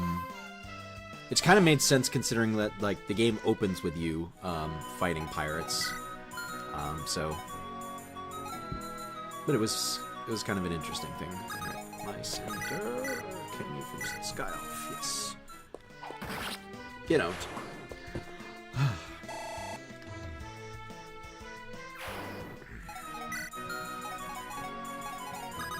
Madge, you take Darius's Panacea and use it on yourself to clear out the poison.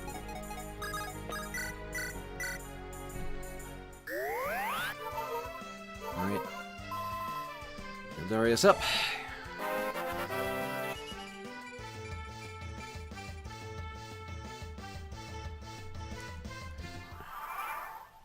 And then we just have these harpies over here. These things are actually...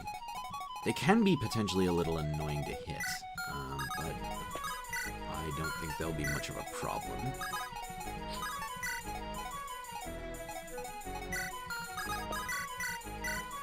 I should also mention that the healing staves have had their EXP values changed. Heal gives 15 EXP, and I think Mend gives 20. I've done some fun things with the staffs to try and balance them out.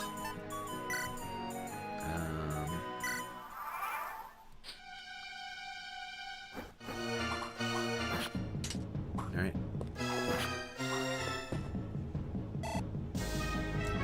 These harpies look like succubuses, mostly just because some limitations of the resource repo, but I would like them to have a little bit of a more interesting design in the future. And then I guess we'll use Persephone and Madge to close this out.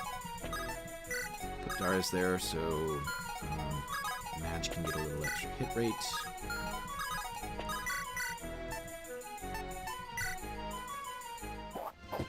Nope, that didn't work.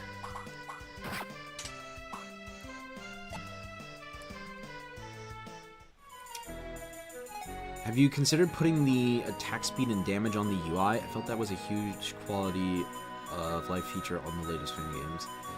Ooh, I know what you're talking about with, like, the modular mini-map box. I don't know if there's a good way to do that in Lex Talionis. I love that feature, and I would absolutely love to put it in. I just don't think that it's quite as easy. That might be something that I could potentially ask someone else to do for me. In fact, I think I would need to do that. I tried to do Sharp Talon, Miss Harpy, that's clearly a side. Yeah, limitations of animations. Afghan ended up in Asker after this game and rebuilt the Iron Horn clan there. I mean, that's why nearly all the 14 Ponglots are about fighting bandits then. Okay, I have not played, I'm assuming that's a reference to Heroes. I have not played Heroes in a long time, so that, that reference, went right over my head, I'm sorry to say. It would be useful unless it's not implementable yet. I don't know if it's not implementable, I just don't know how to do it, at the moment. There may be someone else who is more familiar with Lex Talionis who knows how to do it. Like, I tried to change the combat borders, for example, on the battle screen, but that's a lot more complicated to do in Lex Talionis than it is in FE Builder, so I didn't bother with that. But yeah, that's the map. Much more enjoyable to play than the original version. I can sense no more hellspawn nearby. We should be safe now. Gods above, I hope to never encounter those atrocious creatures again. They're every bit as horrid as people say they are. I wouldn't hold my breath, were I you. If half the tales I've heard in my travels are true, sightings of the hellspawn are becoming more frequent by the day. An ill omen if ever I've heard one. I worry that we are not as safe out here as we think. We should start back for Master Oratorius's cottage. Agreed. Let us be off before... Oh, hell and damnation. Don't tell me. Cyclops. Fucking hellfire. That monster is enormous. It's Cyclops. This is terrible. Cyclops rank among the most dangerous of hellspawn. Even my magic is not sufficient to scratch it. Yeah, this map is much more smoother compared to the original. Yeah. I remember you back in the day saying that you did not like the original version of this map, and time has gotten me to agree with that. Shit! Then we've no choice but to flee, and fast. Yeah, most of the plots there involve bandits attacking villages of Asker, and somehow they can make even the most powerful versions of the FE Lord struggle against them. I mean, that's just Fire Emblem Heroes in general. You need not tell me twice. Follow me, everyone, now! Whoop! Oomph! Drat! Me and my 2 left feet. Will Darius keep this new Stratagoid promotion sprite? It's so cool looking, I love it. Yes, he will. Rest in peace to the lizard men. No, they're still around, they're just not in this chapter. Darius! So this is how it ends for me. Crushed by a Cyclops' axe after tripping over nothing. Darius!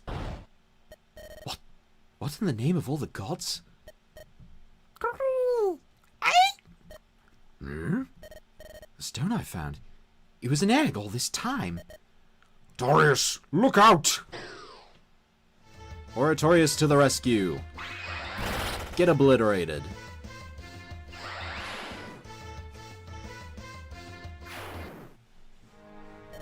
Are you unharmed, Darius? I am. But, Oratorius, you must come see this. By Jova's beard. Could it be? A baby wyvern, perhaps? No, the snout is neither long nor narrow enough. Hello there, Barbarous. Well, he's not named Barbarous just yet. And it's far too big to be a wyvern chick. But if not that, then... I never thought I'd ever say this. Darius, what you hold in your hands is a baby dragon. A dragon? How could that even be possible? Everyone knows the last dragon died centuries ago. So had I thought, just as we all had. And yet, there is no mistaking the creature that lies before us. Oh, Darius, you have a sword that wouldn't even have hit you. That Cyclops is level 20 in the game. He would have died regardless. And yet, there is no mistaking the creature that lies before us. Even I cannot explain how this miracle has come to be. Sol Invictus above. Just when you think you've seen everything, the stone has hatched.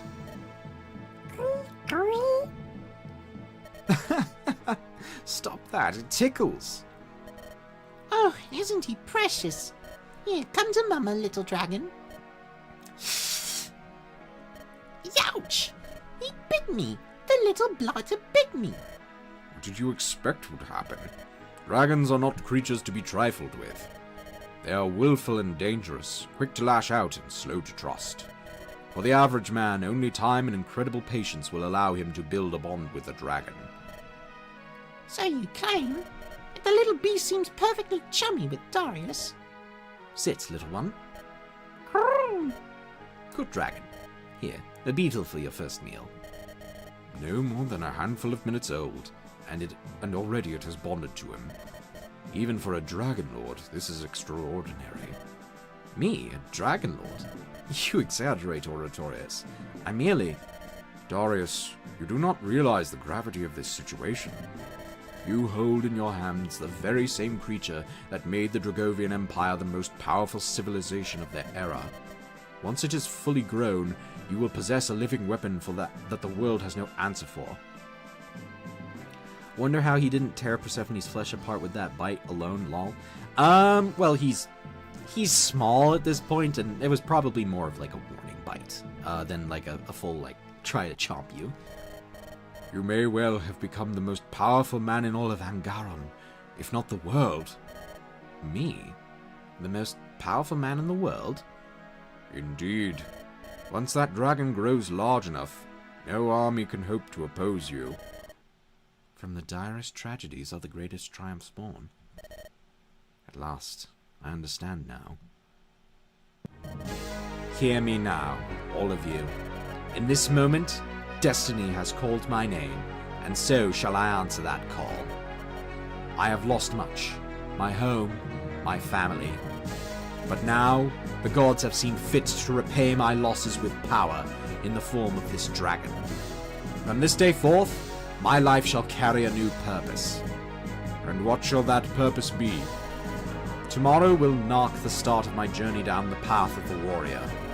I shall forge myself anew, through blood and sweat and toil, train my sword arm until it is unrivaled, hone my newfound gift in magic.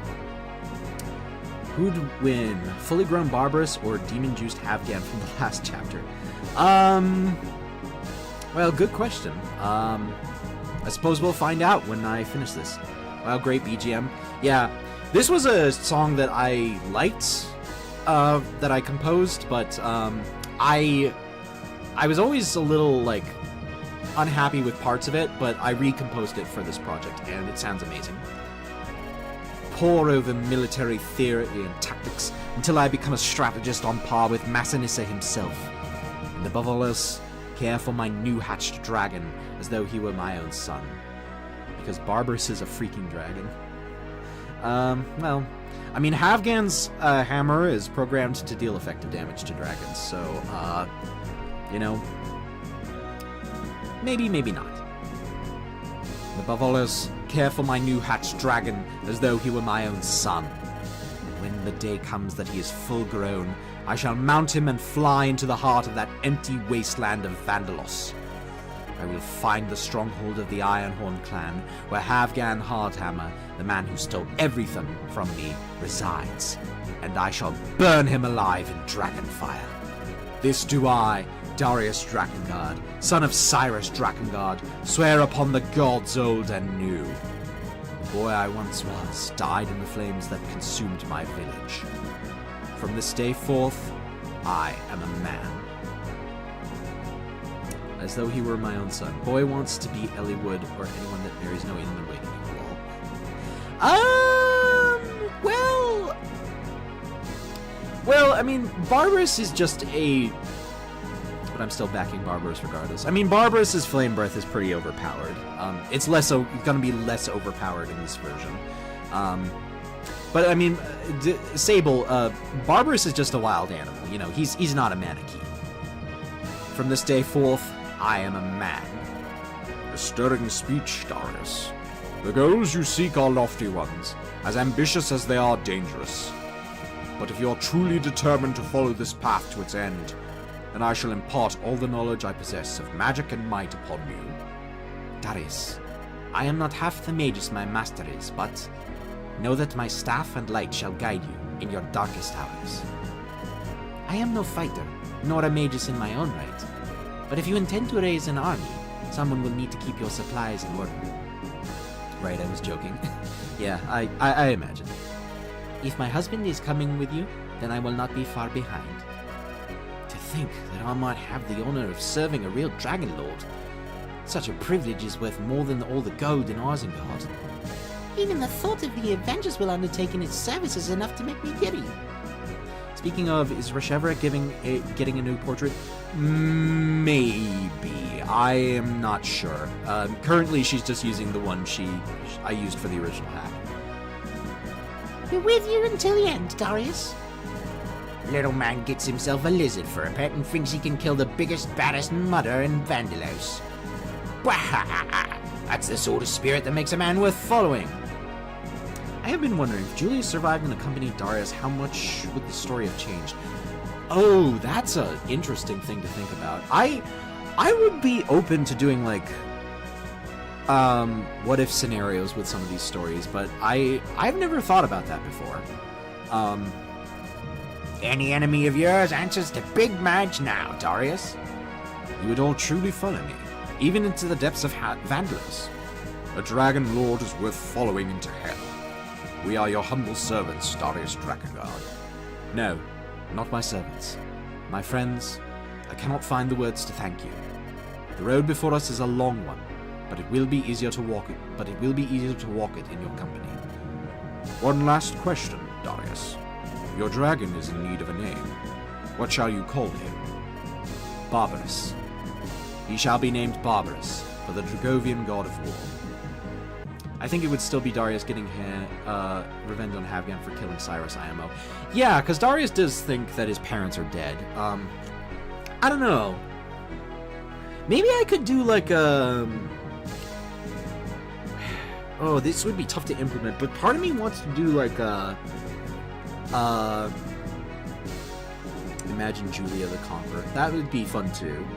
Like, admittedly, I'm not super happy about having to fridge Julia. Like, it's not too bad because we'll find out some things about Papaya after this later on in the story. But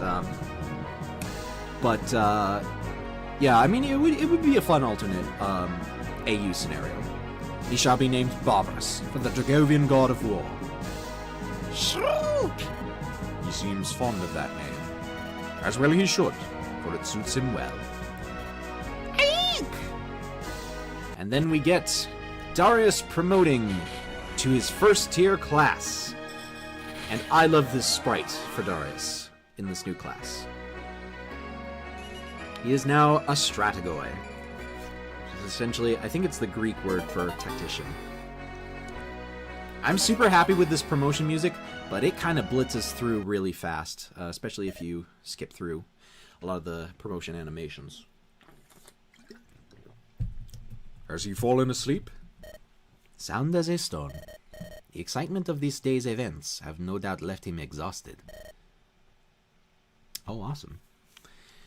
Yeah, it's a real cool looking sprite. Sable. He must rest while he can. This place will become quite the busy beehive in the coming days. What a cool sprite. Never paid too much attention to it. I mean, to be fair, you don't really get to make use of the Strategoi class at the moment, which, you know, is kind of a shame, but, you know, it's where I decided to cut the demo, so nothing I can do about that. This place will become quite the busy beehive in the coming days. Already his new friend has curled up around him like a house cat. Even you seemed surprised by how quickly their bond formed. Also, you would have been cool to have dual lords like Gaiden or Shadows of Valentia. I do want to make a game that does something like that. I have a bunch of ideas for future stories that take place in this world, already sketched out. And I just need to keep focused on this project and finish it. I sense you know more than you are willing to let on. All that matters to us is that he is the one we have been searching for. The one of which the prophecies speak. The Uniter. The very same. And that presents us with a problem. As the saying goes, those who seek revenge should dig a second grave. If he is so committed to vengeance, we risk losing him to his own ambitions. Dragons take time to grow. We will have time enough to mold him into the man he must become. For the sake of Isengard, I hope you speak the truth. We have twin lords in both of the Black Dragon games. Well, we have two lords. They're not really twins. If Julia were to have this AU scenario, would be like a New Game Plus sort of deal, like Peleus from Radiant Dawn or Fiend for Hagen White. Yeah, that's what I'm thinking, is something like Hagen White's New Game Plus. The only thing is that I might need to redo the classes, because I currently have it that the Oracle promotes into Princess, Helen's class, which is wouldn't necessarily be fitting for Julia, I don't think. I don't know. I don't know if I'm going to do that for this, because like there's already going to be so much work that will go into this project, but it's a fun idea to think about. Ironically, Darius promoting was a good place to end this demo, as it sets up the next arc of the story along with Barbaros hatching. Yeah, no, I mean that's entirely the point. It's just that people don't get a chance to use the Stratagoy promotion, so they don't see how cool it is. Anyways, but we should not allow this conversation to deprive us of rest. Tomorrow, the real work begins. Yeah, it would be great, different games around the same world, that you could use most of the assets to speed it up, and we could enjoy more of the same. Yeah, I mean, part of the thing is that I'm mostly just using assets from the repo, or hell, that there is an alternate timeline where either Julia survived and aided Darius in his journey, or Darius was the one that died and Julia took his place. Yeah, no, I'd be open to doing like AU scenarios. But I gotta finish this story first. Tomorrow, the real work begins. Sable, stop giving him too many ideas. No, I appreciate ideas. It's just that, I only have so much time to work on stuff. So, one thing at a time. Of course. Good night, Master. And yes, I had my suspicions when I first saw the boy's hair, but now I know for certain. Your blood still runs strong. I failed you once before, and in failing you, I failed the people we swore to protect. But now, fate has seen fit to grant me a chance to attain absolution. Yeah, don't apologize, Sable. I mean, it's understandable that, you would be excited by this idea. It's just that, creativity is not a infinite source. It has its limits. This scion of your noble lineage may be plebeian-born, but he will not remain a commoner for long. AU is where Havgan is a heroic Conan the Barbarian saving the world from mad dragon lords. I tend to get trigger happy with ideas with stories I like very much. Oh, honestly, it is so much easier to come up with ideas for stories than it is to actually write them. The tragedy of being a writer. In the name of your memory, I will see him sit a throne, not as a mere king, but a conqueror. Darius the Conqueror, if you will. Through him shall a new Dragovia rise, greater than the one we once called home. For the love I still bear you, I shall see it done. It will be my final gift to you, old friend. And that, ladies and gentlemen, is where the current demo for this game ends. We do hope you have sincerely enjoyed yourselves and are excited to play more in the future. Hopefully we'll have more to show you soon. Until then, bye for now. And we get booted back to the title screen. So yeah, that was Darius the Conqueror for now. Title drop, roll credits, indeed. Yeah, but so yeah, we also have the sound room available, so you can listen to my creations as you so desire. But yeah, that's the demo for right now.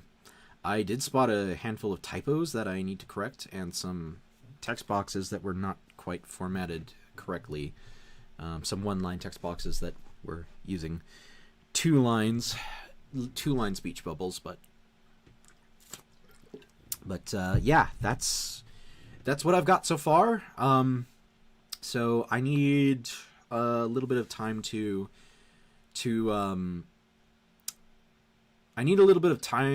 fix the typos, and then I will post that.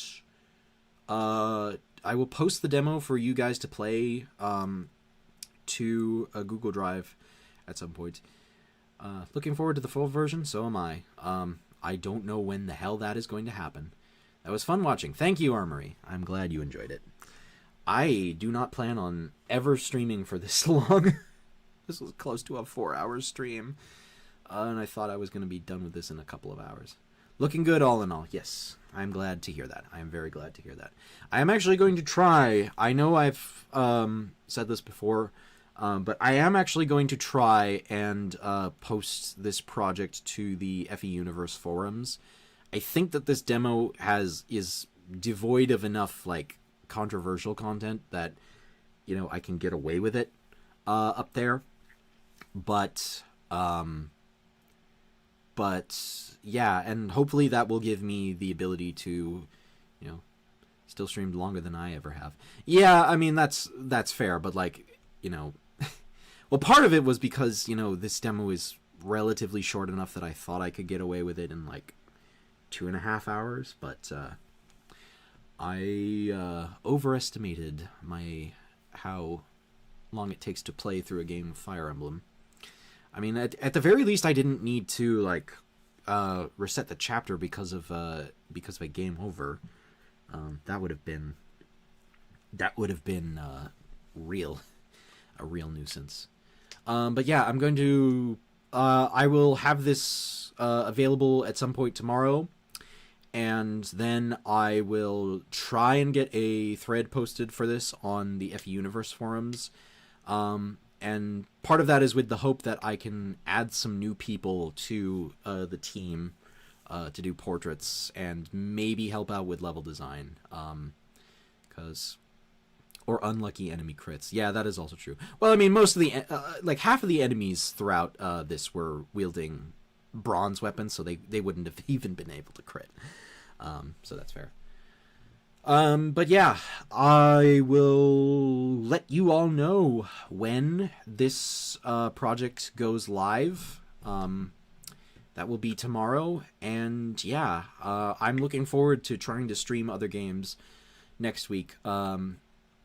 I need to decide on what days I'm gonna do it, but I plan on streaming, starting off by streaming Hagen White and Sword of Heaven and Earth will be the 2 games that I want to tackle right out the gate. But yeah, this was fun, and I'm glad to actually have an audience for these streams. So, you know, thank you for joining me, everybody. And thank you to Armory and Aesir for helping with playtesting. Lewis was here earlier, and he also helped out, too. And shout out to Zappy McCraw. Actually, you know what? I can probably just go through the credits real quick. So, give a quick little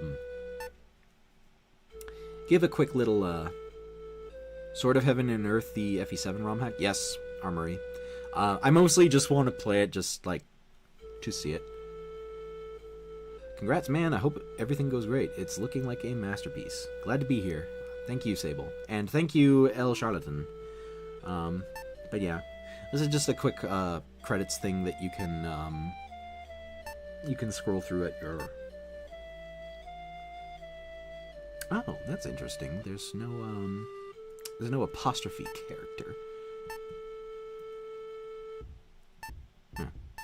That's a little weird. Yeah, but special thanks to Armory, Zappy McCraw, Aesir, and Blazing Knight. Oh, that's cool. I might hop into that stream if I'm free. Yeah, I mean, you know, I don't know when I'm going to be streaming. I probably... I don't know, I might jump into it on Sunday this week. I'm not sure, though. If not, then I'll do it at some afternoon during the week next week. But yeah, Hagen White and Sword of Heaven and Earth are the ones I want to play starting out. There's quite a few Fire Emblem ROM hacks that I want to work my way through, so stay tuned for that later. But it is late, and I need to eat dinner because I have not done that yet today because I've been in front of my computer for the past almost 4 hours. So thank you everybody for coming out, and I will see you all the next time I start streaming, you know? So thank you, and